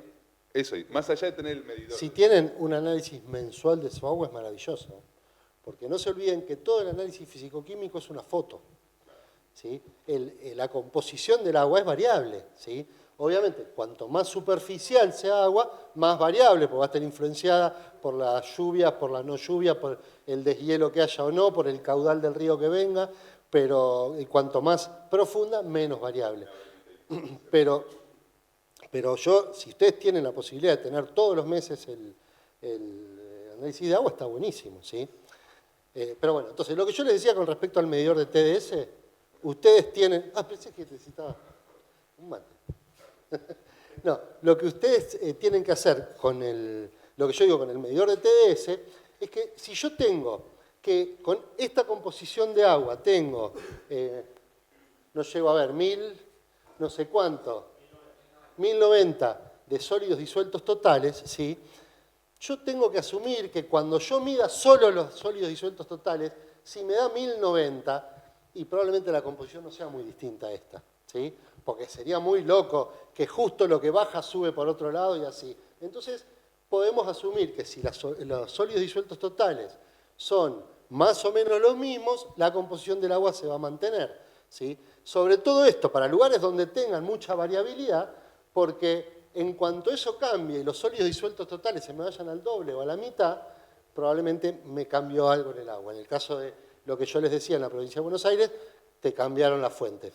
Pusieron más más pozo y menos río, porque bajo el caudal del río, andás a ver. Dejá tomar agua. Bueno, entonces, como les decía, vamos a ver un ejemplo. Para que se den una idea del tema de la variación, el chico que me mostraba recién, un análisis tiene prácticamente el doble de todo, digamos, un 1.8 por todo esto, ¿sí? O sea, menos el pH le suman todo. O sea, son valores con los que hay que trabajar, ¿sí? Hay valores que son más fáciles de trabajar y valores que son más difíciles. Es muy fácil agregarle cosas al agua, es más difícil sacarle cosas al agua, ¿sí? Entonces, en este caso tenemos un pH 7.4, es un valor normal. Sólidos disueltos totales y conductividad son intercambiables, ¿sí? En realidad lo que yo le digo que son medidores de sólidos disueltos totales miden la conductividad y hacen un cálculo para saber los sólidos disueltos totales. Color, olor y turbidez, por supuesto, están perfectos, ¿sí? Acá ya estamos hablando de cuestiones que la potabilizan o no, ¿sí? Esto está regulado en realidad por el Código Alimentario Argentino. Si tiene más de 2 Nephelometric Turbidity Units, no sería potable y demás, ¿sí? Fíjense que ustedes tienen 152 de calcio, 24 de magnesio y una dureza total de 480, ¿sí? Es un valor altísimo, 480, para lo que uno ve en general en el agua potable. Está al borde de no estar aprobado por el Código Alimentario Argentino, pero eso nos preocupa desde el punto de vista de la potabilidad. Desde el punto de vista de la producción de cerveza, a mí estos valores no me asustan ni un poquitito. Yo busco a veces estos valores agregándole cosas. No el magnesio, ¿sí? En general, la malta trae mucho magnesio, entonces yo magnesio no lo toco, ¿sí? Porque si el magnesio se me va muy alto, puede generar un amargor metálico muy feo en la malta, en la cerveza, y si el magnesio, ¿sí?, muy alto lo combinamos con un, ¿dónde está?, sulfato muy alto, da diarrea. Y no queremos que la gente que tome nuestra cerveza tenga ese tipo de inconveniente. Bueno, entonces, calcio, magnesio altos. Fíjense que ustedes tienen una dureza temporaria, ¿sí?, y una dureza permanente. Fíjense que de los 480, la mayor parte de la dureza que tienen en esta agua es una dureza permanente. ¿Por qué? Porque la alcalinidad no es alta, es de 110, ¿sí? La alcalinidad es una alcalinidad estándar. De nuevo, en la bibliografía de Estados Unidos muestran como aguas de altísima alcalinidad aguas que tienen más de 250, ¿sí? Y en Provincia de Buenos Aires la más bajita es 350. O sea, otra vez tenemos un pueblo que se llama 20 de Agosto, tenía 800 de alcalinidad, ¿sí? Sí, Palmer tenía una CB mientras... Basta, no voy a mencionar más a Palmer, yo lo respeto mucho, quiero que todos lo sepan, por si alguna vez se cruzan a Palmer, yo quiero ser su amigo. Bueno, alcalinidad total, y como les decía, la alcalinidad total, bicarbonatos y carbonatos son parte de esa alcalinidad. Sodio 154, en general se dice que por arriba de 150 de sodio ya se empieza a sentir. Yo, como les dije al principio, digamos, se dice, quiero decir, hay bibliografía que dice eso, hay bibliografía que dice 50 y hay bibliografía que dice 200 y pico, ¿sí? Yo sospecho que es muy variable. No, soy una de las sospechas.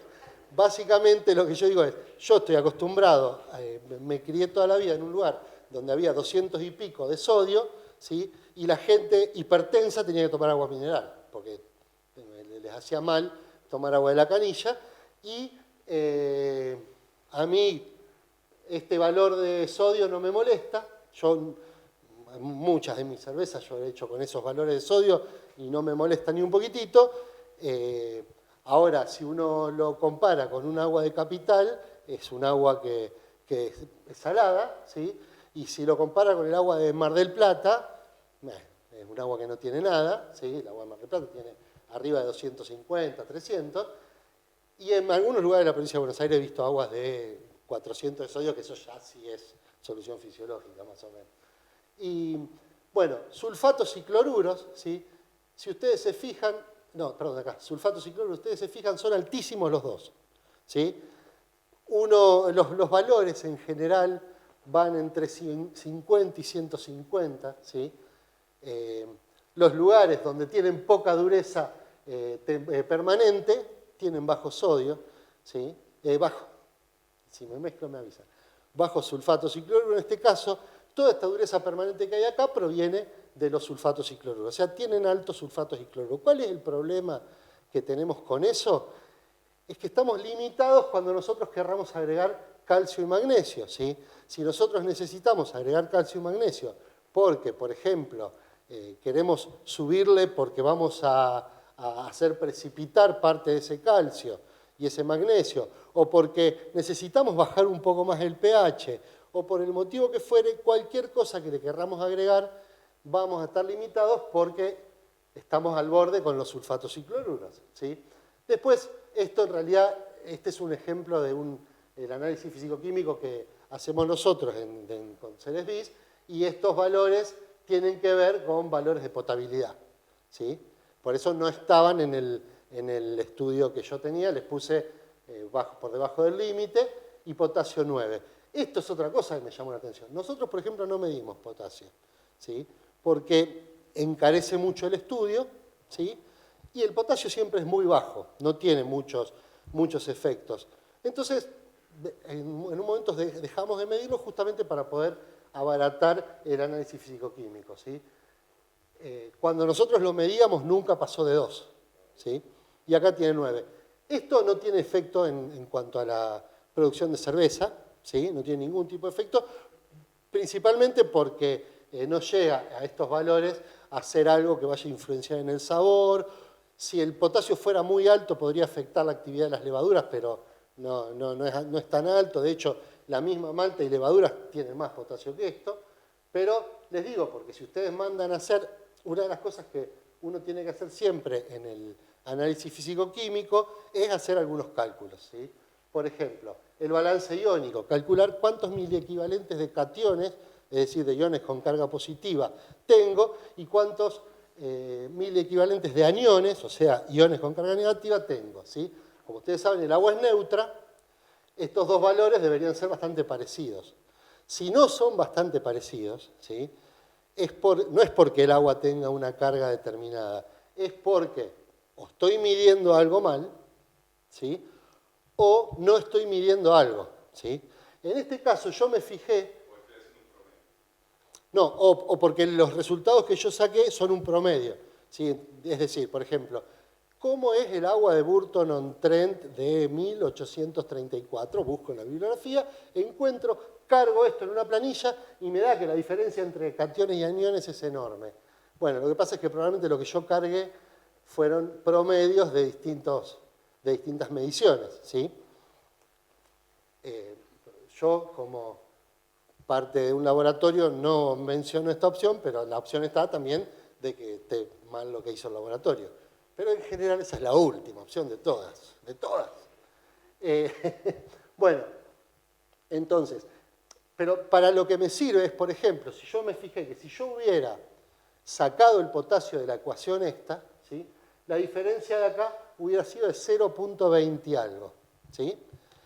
El valor ese, de la diferencia, en realidad debería no ser menor de 0.5. Nosotros llevamos varios años haciendo análisis físico-químico y nunca pasó el 0.1, nunca, ¿sí? Con lo cual, si me hubiera llegado esa agua a mí, yo la medía y hubiera visto el 0.23, hubiera empezado a sospechar que había algo para medir que nosotros no estábamos midiendo, ¿sí?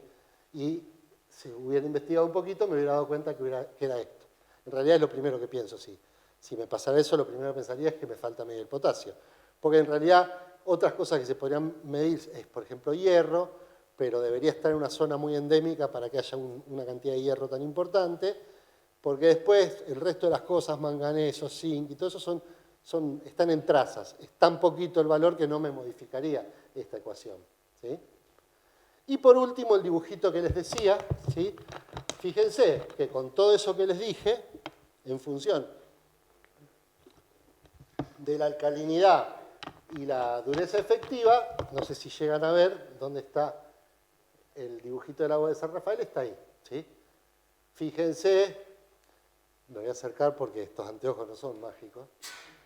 Düsseldorf, Pilsen, Londres, Edimburgo, Dublín, Múnich, Viena, Dortmund, Burton, todas esas son ciudades típicas de determinados estilos. Acá, en cuanto a la alcalinidad y la dureza efectiva, están ahí en el medio, ¿sí? No parecería ser una mala agua. El problema lo tienen por otro lado, ¿sí? El problema, fíjense que este gráfico es alcalinidad residual, dureza y alcalinidad total. Acá no dice nada ni el sulfato ni el cloruro, no dice nada del soporte mineral, no dice nada de que ustedes para llegar a esta dureza y alcalinidad total tienen 1500 de sólidos disueltos totales. O sea, probablemente vayan a tener que pensar en que las cervezas que van a hacer van a tener una alta carga de soporte mineral, ¿sí? Entonces, ¿qué se hace? ¿Qué es lo que hago yo? ¿Qué cosas tengo en cuenta a la hora de pensar en un tratamiento? Algún momentito, caballero. Sí. No, el gráfico anterior quería, en la misma línea de alcalinidad residual, donde está Rafael, abajo de todo está Pilsen y arriba de todo está Burton. Sí, la alcalinidad residual es la misma, pero el soporte mineral es completamente distinto. Pilsen es un agua chila, como dice Marcos, y Burton es cemento pobre. A él le quedó, cuando vimos el agua de Buenos Aires, yo le dije, déjate de joder, esta agua es chirlita, y a él le pareció agresivo, no se lo olvida más. No se lo olvida más, se le agarró una pertenencia con el agua que, pero bueno, es un agua chirlita la de Buenos Aires. Vamos a decir, el agua de Buenos Aires, para hacer una idea en cuanto a alcalinidad y demás, está por acá y tiene 80 de TDS y Palmer salta de la alegría. No, pero digo, fíjense cómo dos aguas con los soportes minerales completamente distintos están en el mismo rango de alcalinidad residual. Son tres conceptos completamente distintos. Y además dieron origen a cervezas totalmente distintas. Por un lado, Pilsen, ¿sí? Es una cerveza, una lager, súper limpia, con un amargor definido, pero no tan fuerte, pocos aromas y qué sé yo, contra las IPA, ¿sí? O sea, imagínense que el agua con esa misma alcalinidad residual dio origen a esos dos estilos tan disímiles. Entonces, volviendo a las consideraciones, ¿sí? Lo primero que me pregunto es, ¿puedo hacer cerveza con el agua que tengo? Así como está, ¿sí? La única limitación que yo tengo para hacer cerveza, volvemos a los requisitos, no me acuerdo si quedaron lejos, es que sea potable, que no tenga metales. El cloro se lo saco con un filtro de carbón activado que sale 2 pesos y que esté disponible, ¿sí? Si la respuesta a ¿puedo hacer cerveza con el agua que tengo? Es no, porque no la tengo, porque no está disponible, yo te diría, bueno, está bien, digamos, no lo puedo refutar. Pero bueno, en principio, si tengo el agua, ¿puedo hacer cerveza? Si es potable, digamos, si no es potable, ¿la puedo ajustar con algún tratamiento para que sea potable? ¿Sí? Por ejemplo, si no es potable porque tiene el doble de arsénico de lo que se puede, de lo que la hace potable, ¿sí? La puedo hacer potable, la diluyo al medio con agua que no tenga ese arsénico y ya está. Bajé a la mitad el valor de arsénico, ¿sí? Entonces, básicamente se puede tratar para que sea potable. ¿Y por qué puse acá esa será mi agua? ¿Sí? Que entonces a partir de ahí, ya mi análisis físico-químico, si yo la diluía al medio, mi análisis físico-químico no es más este, ¿sí? Mi análisis físico-químico va a ser todo esto dividido 2. ¿Se entiende? ¿Sí? Sí, si yo la diluí con agua destilada, digo, ¿sí? Entonces, quiero decir eso es, primero tengo que definir cuál es mi agua de proceso, ¿sí? Entonces, si tuve que ajustar con algún tratamiento, paso a asumir que la composición físico-química de mi agua es la del tratamiento, ¿sí? ¿Puedo hacer la cerveza que quiero ahora? Porque ya definí que puedo hacerla, la cerveza. Ahora, ¿puedo hacer la que quiero? ¿Sí? Tengo que pensar si tengo que modificar el agua, ¿sí? El estilo de cerveza que quiero, ¿sí? ¿Sí? Y en función de eso, redefinir o no la cerveza que voy a hacer, ¿sí? Entonces se me dirá, Pero y la libertad del espíritu cervecero, no, no, no. Es lo mismo que con el agua. Si no tengo agua, por más espíritu libre que sea, no voy a poder hacer cerveza. Bueno, uno tiene, no, porque, digamos, no llego al punto de decir, no, señor, usted no puede hacer una cerveza rubia en su cervecería. Flaco, me fundo si hago solo cervezas negras. Entonces tengo que hacer. Bueno, ahora, ¿qué cerveza rubia vas a hacer? ¿Sí? Me pasa mucho en la provincia de Buenos Aires. No, pero yo quiero hacer una Pilsen de Bohemia. No, señor, usted no está en Bohemia. Va a tener que hacer una Pilsen de Hurlingham, pero la va a tener que hacer como se puede hacer en Hurlingham, ¿sí? O sea, yo estoy en San Andrés de Giles y yo no puedo hacer una Pilsen con el agua ahí abajo como estaba, porque tengo 1200 de TDS, porque tengo una alcalinidad tremenda. Si yo quiero llevar mi agua a los parámetros parecidos al agua que tendría que usar para hacer una Pilsen de Bohemia, tengo que hacer una dilución con agua de ósmosis inversa de 98:2. No me sirve, ¿sí? No me sirve. Ahora, ¿qué pasa? ¿Cuál es la solución que toman muchos cerveceros a esto? Es, no voy a hacer una dilución de 98:2. Hago 100% ósmosis, ¿sí? Tampoco. ¿Por qué no sirve? Porque esto, y en esto sí me le paro de manos a todos.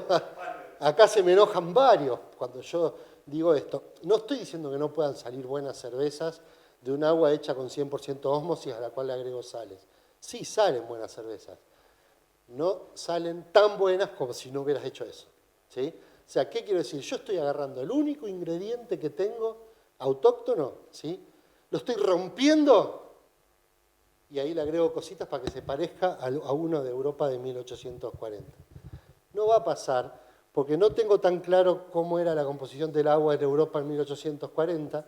No va a pasar porque yo no puedo en 20 minutos que le eché un salsito y lo revolví, disolver el sulfato de calcio, ¿sí? O generar la misma composición que en Burton-on-Trent estuvo 800 años abajo de un pozo, ¿sí? Con una composición, presión y demás, ¿sí? Entonces, lo que yo tengo que tratar es de usar todo lo que pueda mi agua, ¿sí? Porque además de todo esto, hay cosas que no se saben, o yo no sé, ¿sí? No sabemos bien si se sabe, ¿no? Capaz que alguien la sabe, pero yo no lo encontré, que tienen que ver con los micronutrientes. En realidad sí, algunos se saben. ¿Por qué está tan en auge? En Estados Unidos hay mucho auge con el tema de los nutrientes para levadura, Spring Ferm de mi amigo Fermentis o Cervomices, que son nutrientes para levadura. ¿Por qué habría que agregarle nutrientes para levadura si la malta trae todo lo que necesitan, ¿sí? Bueno, en gran parte porque la gente usa agua de ósmosis. Entonces el agua no tiene zinc, ¿sí? No tiene manganeso, no tiene esas cosas que son trazas que no las mido porque medir eso sería imposible, no imposible, sería muy costoso medir en un fisicoquímico elementos que están en tan bajas concentraciones, pero que a la levadura les sirve. Entonces, lo primero que yo digo es, no rompamos toda el agua, ¿sí?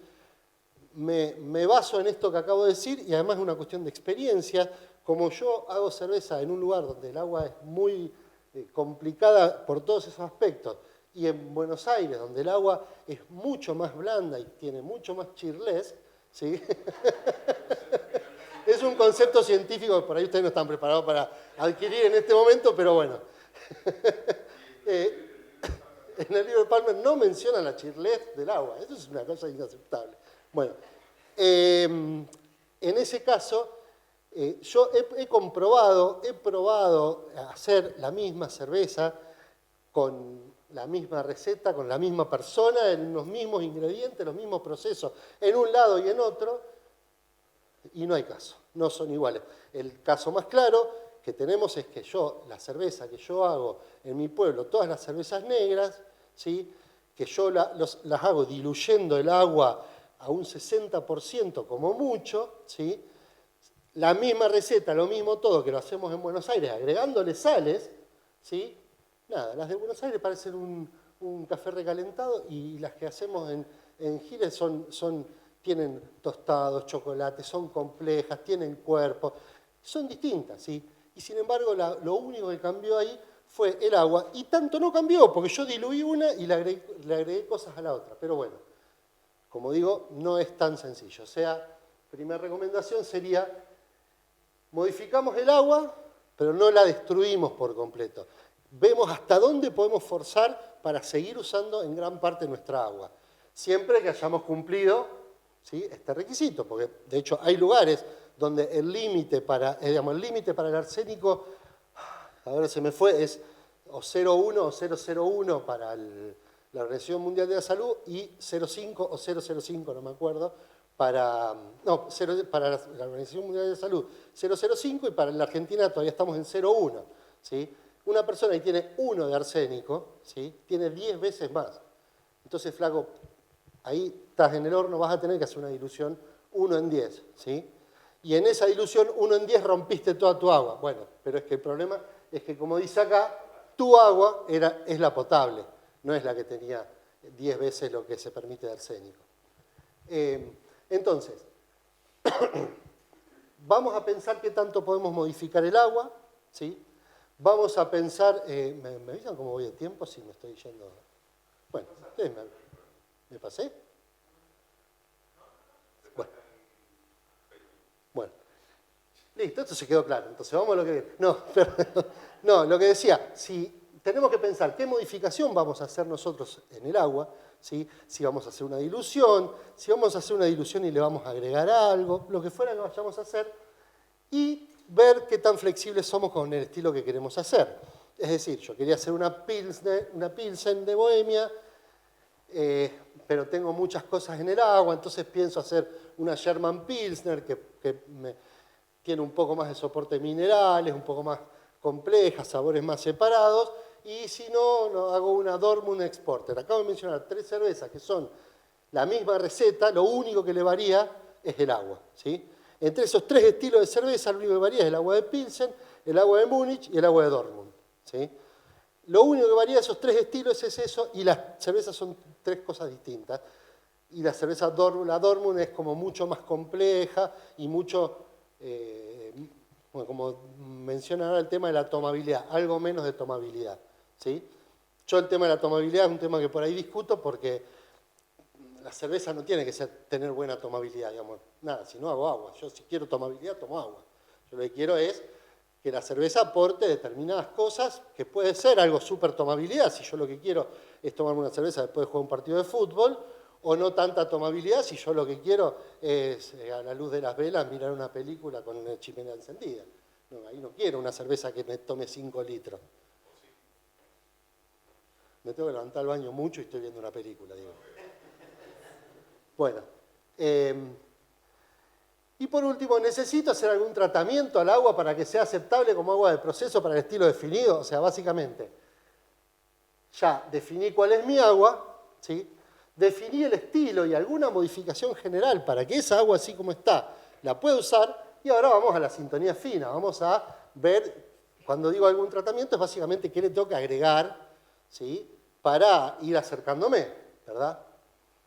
Entonces, a la primera pregunta, ¿puedo hacer cerveza con el agua que tengo? Eso es lo que mencionaba. Fíjense que del agua que nosotros tenemos en ese análisis físico-químico, porque vi ese, si veo el del otro muchacho allá, probablemente vaya a ver más de estos cuadraditos rojos que me muestran que la dureza está al límite. El máximo del Código Alimentario Argentino es 400. En Mendoza le pusieron 500, me pregunto por qué. Porque si no, no hace nada. Bueno, es que muchas veces hay que hacer eso.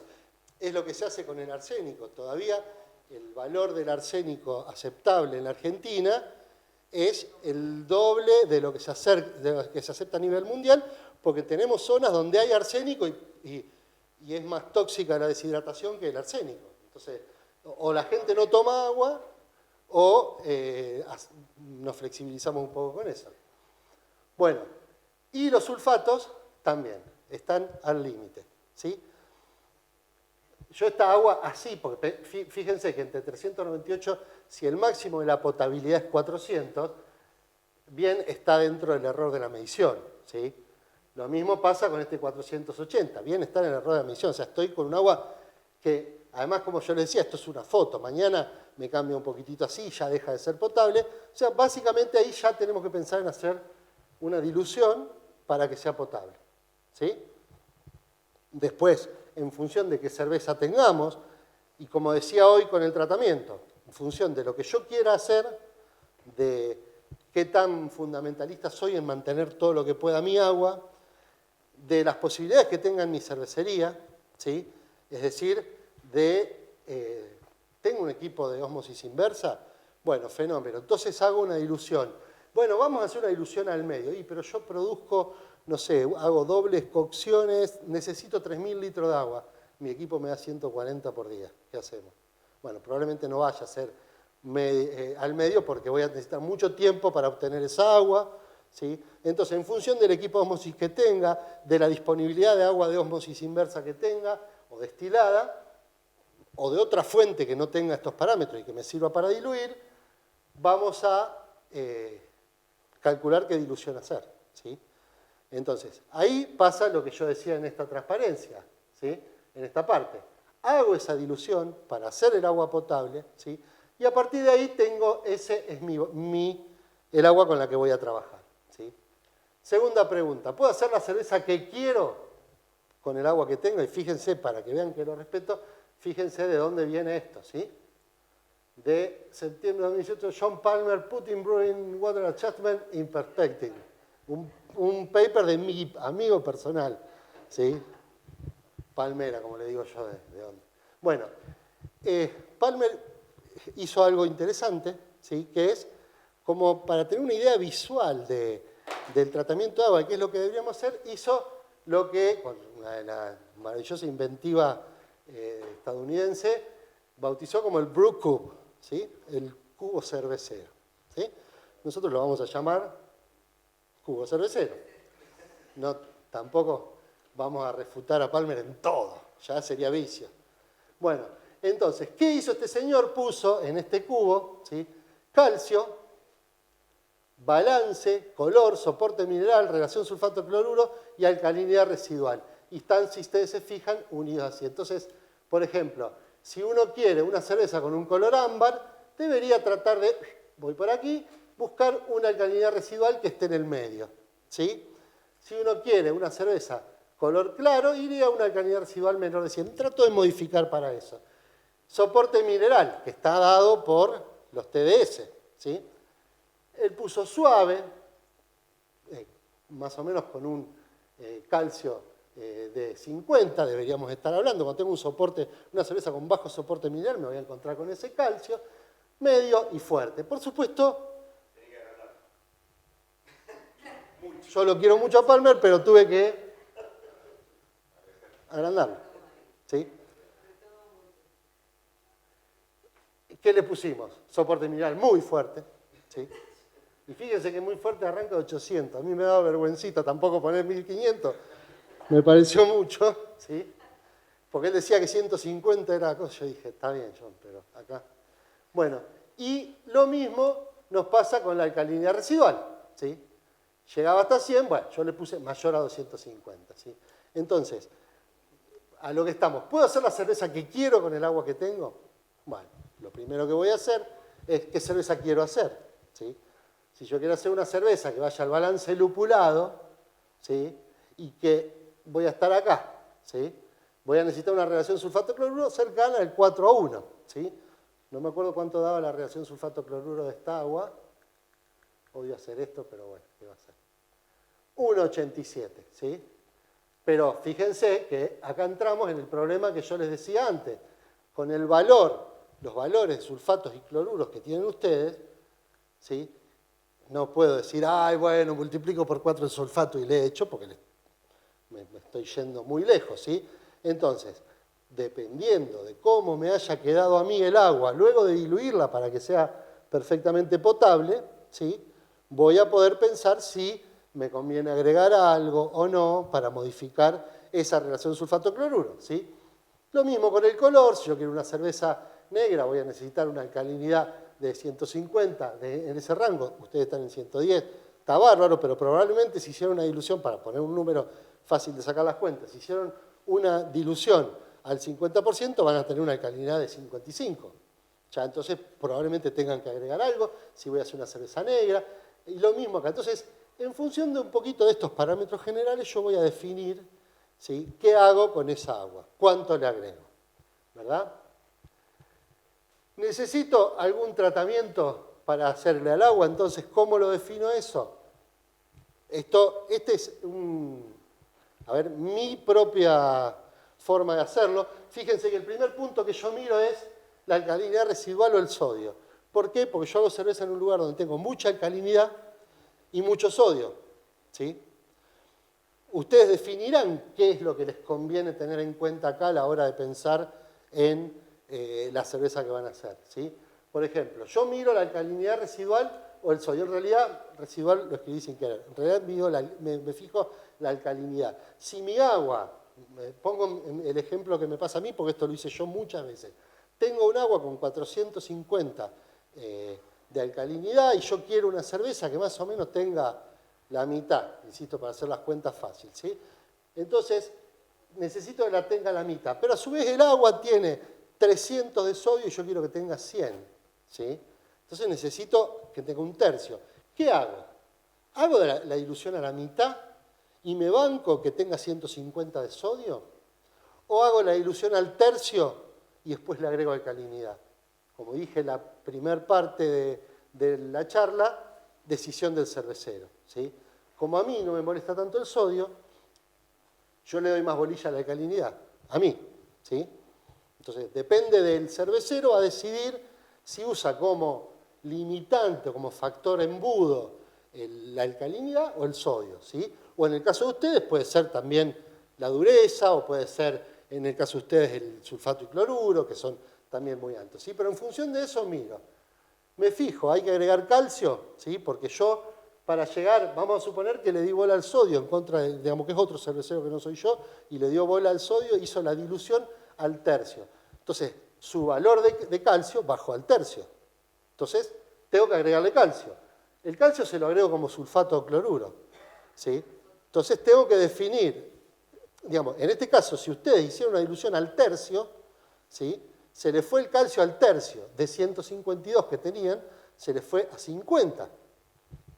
Todavía me aguanto que tenga ese calcio, todavía no me quedé corto de calcio. A mí me gusta que tenga más, pero no me quedé corto. Si yo decido agregarle, ¿sí?, voy a tener que agregarle o sulfatos o cloruro, pero ya tengo un tercio de la concentración que tenía de sulfatos y cloruro. Entonces ahora, con lo que le agregue, voy a poder jugar con el índice. Voy a ver si me conviene agregarle más como sulfato o más como cloruro para jugar con el índice en función de si quiero hacer una cerveza más lupulada o más maltosa. ¿Se entiende? Entonces, empiezo a jugar con eso, ¿sí? Ajustos, la cantidad de calcio, sulfatos y cloruro. El calcio se lo pongo como sulfato o como cloruro. ¿Cuál de los dos elijo y en qué proporciones? En función de la cerveza que quiero hacer y de cómo me quedó después de haberla diluido, ¿sí? Pues si me quedó muy alto de algo, voy a estar limitado, ¿sí? Vuelvo a hacer toda esta vuelta, porque una vez que hice eso, se modificó todo, ¿sí? Entonces vuelvo a subir, me vuelvo a fijar cómo quedó, pues estoy hablando de hacerlo en una planilla, ¿no? No hacer las cuentas, esto es una locura. Vuelvo a subir, vuelvo a ver cómo me quedó todo eso, vuelvo a ver si tengo que agregarle o no algo, y como no tengo que agregarle nada, pero por ahí todavía, cuando en la planilla meto que voy a hacer una cerveza, le pongo la receta y todo, me queda un pH demasiado alto, tengo que considerar si le voy a agregar ácidos, ¿sí? Como ustedes se fijan, el agregarle ácidos es como la última consideración. ¿Por qué? Porque es más la fuerza bruta, ¿sí? Yo conozco mucha gente que dice, no, yo como no entiendo de química, bueno, agarro y le agrego mucho ácido, ¿sí? Digamos, a nivel técnico el problema es que si le agrego mucho ácido cítrico, después la cerveza tiene gusto ácido cítrico. Si le agrego fosfórico no, porque ya el fosfórico genera fosfatos que ya están, pero me puede quedar algún gusto ácido, el láctico lo mismo, me queda gusto del ácido láctico y demás, pero puedo mezclar ácidos y bajar el pH sin tocar más nada, ¿sí? Eso es un poco como bajar el pH por fuerza bruta, digamos, baja o te rompo la cabeza. Lo que yo quiero es tratar de llegar al pH que más me sirve de la forma más armónica. con el calcio, que va con el fosfato y genera carbonato, y todos están todos felices, hasta que viene el ácido, ¡fua! ¿Sí? Entonces, por supuesto, muchas veces se tiene que agregar ácido, muchas veces, básicamente casi siempre, pero una cosa es agregarle un poquito de ácido para bajar unos puntos, y otra cosa es un agua de alta alcalinidad, bajarle totalmente a las patadas. ¿Puedo agregar? Sí. Yo que hago cerveza con la ley de pureza enfrente, ¿puedo agregar? Agregás calcio y magnesio, y si uno hace con la Heinz-Gebot, yo tengo así, si uno hace, mi alemán es un alemán del interior, si uno hace con la ley de pureza alemana, lo que hacen los alemanes es usan maltas acidificadas. ¿Sí? ¿Qué son las maltas acidificadas? Son maltas que las dejaron con un cierto grado de humedad para que los lactobacilos que anden dando vuelta por ahí generen ácido láctico, y entonces cuando las agrego, esas maltas están impregnadas con ácido láctico. ¿Sí? efectivo el descanso de acidificación, ese famoso... Puede hacer, está muy bien. Sí. No, en realidad el ácido químico no es tan ácido. El que funciona bien es de 32 grados, donde ves el agua así. Claro. Está en la caja de venta. Pero para bajar un punto de pH, por eso tengo que sintetizar. El tema es que ahí lo que estás haciendo es, en lugar de agregarle ácido láctico, que lo compraste en química, me diste con la pipeta y lo echaste, le estás dándole tiempo para que lo generen. O sea, si no estás limitado por la ley de pureza alemana, deja que el ácido láctico lo generen los lactobacilos en el laboratorio del señor que vende ácido láctico. Claro.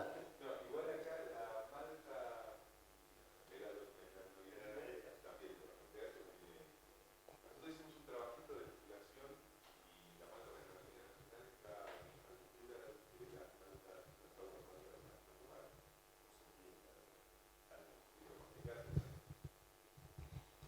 Bueno. Y como ya me puse reflexivo, reflexiones finales, ¿sí? Dije, tratar de utilizar la mayor proporción de mi propia agua, no solo por una cuestión de principios, sino por una cuestión de calidad de la cerveza, y calidad no solo en el sentido de que esté buena o no, sino que sea más única, va a ser mejor para venderla si es única, o para dársela a los amigos si uno es cervecero casero, es mejor que sea única. Y además por lo que les decía, de muchas cosas que no estamos midiendo en el agua, pero que las aporta. ¿Sí? No intentar clonar aguas históricas, sino sus condiciones, es decir, no tengo que decir, uy, tengo que tener tanto de calcio, tanto de magnesio, tanto de sulfato, sino pensar en acercarme a la alcalinidad residual, a la relación sulfato-cloruro, a que el calcio sea alto o bajo. Ahora, si la planilla dice 90 y yo tengo 130, no pasa nada. Si la planilla dice 50 y yo tengo 75 de calcio, no pasa nada. Ahora, si la cerveza se tiene que hacer con una calidad de 100 y yo tengo 450, por ahí sí tenga que bajarlo. Pero, insisto, no tratemos de clonar el agua porque no va a pasar, ¿sí? Hay que tener en cuenta que cuantas menos cosas le eche, mejor, ¿sí? Siempre y cuando yo esté llegando a mi objetivo, obviamente. Cuanto yo mejor, con menos cosas que haga sobre el agua, llegue a mi objetivo de que el agua esté buena para hacer la cerveza que quiero, mejor, ¿sí? Tengo que, cuando agrego una sal, tener en cuenta que si yo necesito agregar calcio, lo voy a tener que agregar como sulfato o como cloruro, de la misma manera que si necesito agregar sulfato o cloruro, lo tengo que agregar como calcio o como magnesio. Por lo tanto, cuando voy a agregar uno, tengo que tener en cuenta la concentración del otro y cómo va a quedar una vez que le agregue, ¿sí? Tengo que considerar la pureza y el estado de hidratación de las sales, ¿sí? Las sales, ustedes saben, si bien se venden con un determinado grado de pureza, algunas son más higroscópicas que otras, y entonces absorben agua del ambiente, ¿sí? Entonces, por ejemplo, el cloruro de calcio es muy higroscópico y viene dihidratado, ¿sí? O sea, cuando la planilla me dice agregar 10 gramos de cloruro de calcio, está calculando que estoy agregando una determinada cantidad de equivalentes, porque dice, bueno, el peso molecular del calcio es tanto, 23, no me acuerdo, el peso molecular es del calcio, del cloruro y de 2 hidrógenos y 1 oxígeno por 2, porque son 2 aguas, ¿sí? Y dice, esos son los gramos que pesa un equivalente, necesitas echarle 4 equivalentes, Ah, pensé que me estabas hablando. Sí. En esa calculadora de Cenefit, ¿eso está contemplado? Sí, sí. Lo que está contemplado es preguntarte qué calcio, qué ion estás usando. ¿Sí? Ahora, sí. Lo que está contemplado es decir, bueno, para vos poder agregarle tantos equivalentes de el calcio dihidratado, tenés que agregarle tantos gramos. Ahora, si vos el calcio lo tuviste, lo abriste, lo destapaste y quedó destapado, por ahí acá es un lugar bastante seco, no tiene la humedad que tienen en Buenos Aires. En Buenos Aires yo me he olvidado el cloruro de calcio destapado y cuando llegué era un moquito líquido horrible, ¿sí? Porque nada, absorbe muchísima humedad, pero no absorbió tanto como para que yo me dé cuenta. Cuando yo esté pesando 1 gramo de cloruro de calcio, en realidad me creo que estoy pesando un calcio, 2 cloros y 2 aguas, y en realidad estoy pesando en ese gramo 8 aguas, y así. Lo mismo pasa en el sulfato de calcio, viene en general con 7 aguas. Básicamente hay que tener en cuenta la pureza, que es lo que uno compró, ¿sí? Y el estado de hidratación. Guardarlos de manera que no se rehidraten, ¿sí? Para el cloruro de calcio hay una técnica para no tener ese problema, por ser tan higroscópico, que es hacer soluciones saturadas, ¿sí? El señor Martin Brungard, que es otro de estos famosos con el tema del agua, que hizo una planilla, la Brewwater, que es muy interesante, tiene una forma de calcular en función de la densidad de esa solución de cloruro de calcio cuánta concentración tiene. Entonces, básicamente lo que estoy haciendo es hidratándolo yo, entonces ya tengo en cuenta la cantidad de agua que tiene y no me preocupo porque se hidrate cuando yo no me dé cuenta, ¿sí? Y por último, considerar la solubilidad de la sal, ¿sí? La solubilidad de las sales, o sea, por ejemplo, el cloruro de calcio, justamente le acabo de decir, es muy higroscópico, absorbe agua, también es muy soluble, ¿sí? La verdad es que para que yo le tenga que echar tanto cloruro de calcio como para que no llegue a ser soluble es una guarangada, nunca va a pasar. Ahora, el sulfato de calcio, si bien a los valores que nosotros usamos es soluble, ¿sí? A medida que se acerca al punto de saturación, donde deja de solubilizarse, le cuesta más disolverse, ¿sí? Entonces, uno dice, a ver, si yo le echo tantos gramos de sulfato de calcio, bárbaro, pues estoy dentro del rango de solubilidad, le echo, mezclo un poquito y me voy a hacer cerveza. No, a veces mezclo un poquito, todo el sulfato de calcio no llegó a disolverse nada. Y es difícil disolverlo. Entonces hay que tener en cuenta, por eso insisto también, con tratar de diluir lo menos posible el agua que yo tengo, que ella tuvo todo el tiempo del mundo para disolver el sulfato, el cloruro, lo que tiene, tratar de no sacárselo, porque ahora voy a tener que repetir esa operación de alguna manera, ¿sí? Entonces, tener en cuenta la solubilidad. Acá puede llegar a pasar que ustedes tengan que agregarle alguna cerveza al agua alcalinidad, y si van a ver en la bibliografía, muchas veces hablan de agregar carbonato de calcio. Bueno, el carbonato de calcio no se disuelve, ¿sí? Y no es de refutador de leyendas que lo digo, sino no se disuelve. De hecho, no habla muy bien de que soy un nerd. Discutiendo esto con él, bajamos un libro que habla, es un libro así, de cloruro de carbonato de calcio. No lo leí todo porque tampoco soy tan enfermito, pero buscamos y sí, señor, no se disuelve, ¿sí? Así que cuando venden carbonato de calcio, por ahí aporta algún sabor por lo que queda ahí flotando, resuspendido, pero no me va a afectar a la alcalinidad, porque no se disuelve, a lo sumo quedará resuspendido y no me va a modificar el pH. De hecho, había un paper donde agregándole cantidades industriales, luego de 3 horas bajaba 0.1 punto el pH, subía 0.1 punto el pH en un macerado. O sea que si tienen que agregar alcalinidad, la agregan como bicarbonato de sodio. Bueno, y por último, para aquellos que quedaron con muchas ganas de profundizar, ¿sí? Pueden leer de química general e inorgánica, aquellos que no lo hagan. No. Online existe un apunte que se llama el Asimov, que yo mismo lo usé durante mi carrera, que está online y que incluso hablé con la gente de esto de Asimov para ver si querían, porque nosotros en el curso de agua le ofrecemos esa lectura, está gratuita, y para no ser pirata, para no andar pisándonos la manguera entre bomberos, lo llamé al señor y le pregunté, digo, ¿querés que pongamos algún tipo de...? No, me dice, eso es para el que lo quiere usar. Así que con total libertad pueden bajarse un librito de Asimov que tiene explicado para alumnos del CBC, del ciclo básico común de la universidad, o sea, explicado para pibes que recién terminaron la secundaria. Quiero decir, con esto no necesitan tener muchos conocimientos en química, más que los que uno adquirió en el colegio secundario. Y este libro, que es el Dirricio, que es el que se usa también en el CBC, u otro que yo utilicé que se llamaba Mortimer, pero eso. Y con respecto a la química del agua en la producción de cerveza, este libro, que ahora hablando en serio, más allá de mis discusiones con Palmer, que son discusiones en las que él nunca me refutó nada, así que debo tener razón de todo. Mitad porque no sabe que existo, ¿no? Pero bueno, más allá de eso, este libro es buenísimo. Siempre tengan en cuenta que está hablando, digamos, que nosotros nuestra agua la tenemos que modificar. En general tenemos que hacer cosas para que nuestra agua entre dentro del agua que habla este libro. Este libro habla del agua, ¿sí? Para que esté hablando de nuestra agua, nosotros tenemos que hacer cosas sobre el agua, ¿sí? Previas a eso. Una vez que la invocamos acá, bárbaro, el libro es buenísimo. El sitio de Brungard, que es ese Martin Brungard que lo digo, es un señor que hizo un software.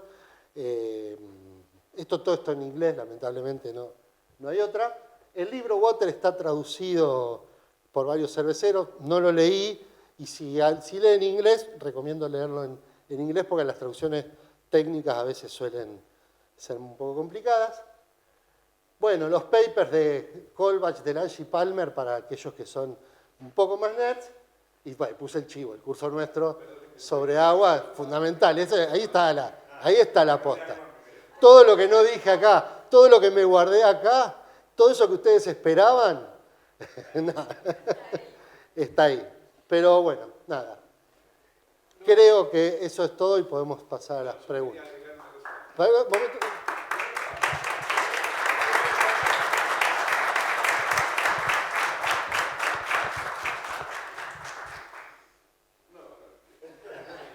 ¿Por qué mientras hacemos un break ahí pones la planilla? La tengo en el... No, la link. Ah, está, tengo que escribirlo ahí. Mientras ellos van, se toman. Para que me acuerde cómo era.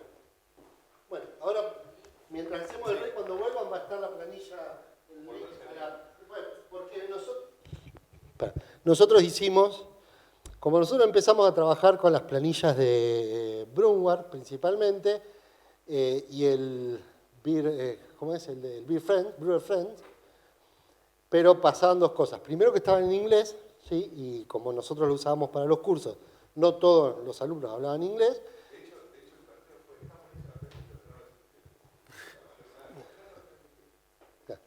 Bueno, entonces, y además nos pasaba que había cosas que tienen que ver con eso, que yo digo que está todo armado para el agua que tienen ellos, que no nos servían, como por ejemplo, yo necesitaba agregar ácidos. Pues, él se ríe porque yo sé programar el Excel igual que mi tía Marta. En cambio, él sabe mucho, ¿sí? Entonces él era el desarrollador, él armaba todo, mirá qué bueno que estaba. Y yo, buenísimo, pero necesito que tenga 4 ácidos, porque yo con un ácido no puedo. Dale, pero si pusiste un ácido, poné 4, claro, el tipo no sabe programar. La diferencia entre poner un ácido y 4 era 15 días de estar con el Excel. Pero bueno, nosotros lo armamos por eso, porque se ajusta a las necesidades que nosotros teníamos. Tanto la hoja de Brungard como nuestra hoja, como todas esas hojas, lo que hacen es hacer una estimación del pH que va a tener el empaste.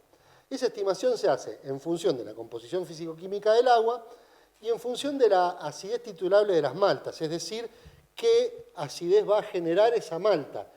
Esa acidez titulable de las maltas es muy variable entre marcas, entre misma marca, distinto lote, y sobre todo todas esas listas estaba puesta en acidez titulables de cosas yanquis, de maltas yanquis. Bueno, lo que nosotros hicimos con Carla, la esposa de Diego, que trabaja en el mejoramiento vegetal de la Facultad de Agronomía, hicimos titulaciones y le buscamos la acidez titulable de las maltas que se consiguen acá en Argentina. Es un trabajo que estamos haciendo, estamos desarrollando, no lo terminamos todavía, pero a medida que tenemos datos lo vamos poniendo en la planilla tipo un previously on Lost. Entonces nosotros lo vamos subiendo como para poder laburar con eso. De todas maneras, o sea, yo ahora les voy a poner el link donde está esa planilla, es un Excel, se ven todas las cuentas, está todo ahí. De hecho, yo hay veces que prefiero que no se vean tanto las cuentas, más que nada porque me distraen. Porque me empiezo, ay, ¿esto de dónde viene? A ver, ay, no, pero esta constante, a ver, esta constante de acá. Y trato de entender cuando si no, pará, Gil, estás sacando una receta de cerveza así rápido. Bueno, pero eso lo pueden bajar y jugar y tranquilo y obviamente contar si hay algo que les parece arreglable de eso. Lo que sí es muy importante, que no sé si se los comenté, es todo lo que ustedes vean en una planilla está calculado en función de constantes que pueden ser discutibles, de valores que se hicieron en un trabajo de investigación y de cosas que son muy variables y algunas variables que no se pueden tener en cuenta, pues son muy variables, y otras que se pueden. Entonces, quiero decir, siempre tómenlo como un punto de partida, ¿sí? No digan, bueno, listo, le agrego esto, esto y esto, porque ustedes tienen que tener en cuenta que la planilla dice, por ejemplo, que si yo le agrego esta agua a esta cantidad de malta, voy a tener un pH de tanto. Para tener ese pH asume que la acidez titulable de la malta que yo estoy usando es esta. Y si bien por más que nosotros tratamos de titular lo que tenemos, eso varía de lote a lote, varía de marca a marca, ¿sí? Por ahí varía, es un experimento que hicimos nosotros en una ocasión, faltaría que se haya mucho más para que sea algo exacto. Entonces tengan en cuenta que todo lo que usen de planillas es para arrancar probando, ¿sí? Es para probar y luego modificar. Por lo tanto, tenganlo en cuenta, cuando les dice hay que agregar 10 gramos de ácido, no le agreguen 10, agréguenle 8 y vean si hace falta los otros 2. Y así, entonces van, hacen su cerveza, me parece que me quedó demasiado maltosa y yo la quería más lupulada, bueno, entonces le agregamos un poquito de sulfato y por acá la relación se me va muy alta, no importa porque, digamos, el gol estándar es la cerveza que yo saqué, no lo que me dice la planilla, ¿sí? Lo toman como punto de partida. Bueno, eso es todo.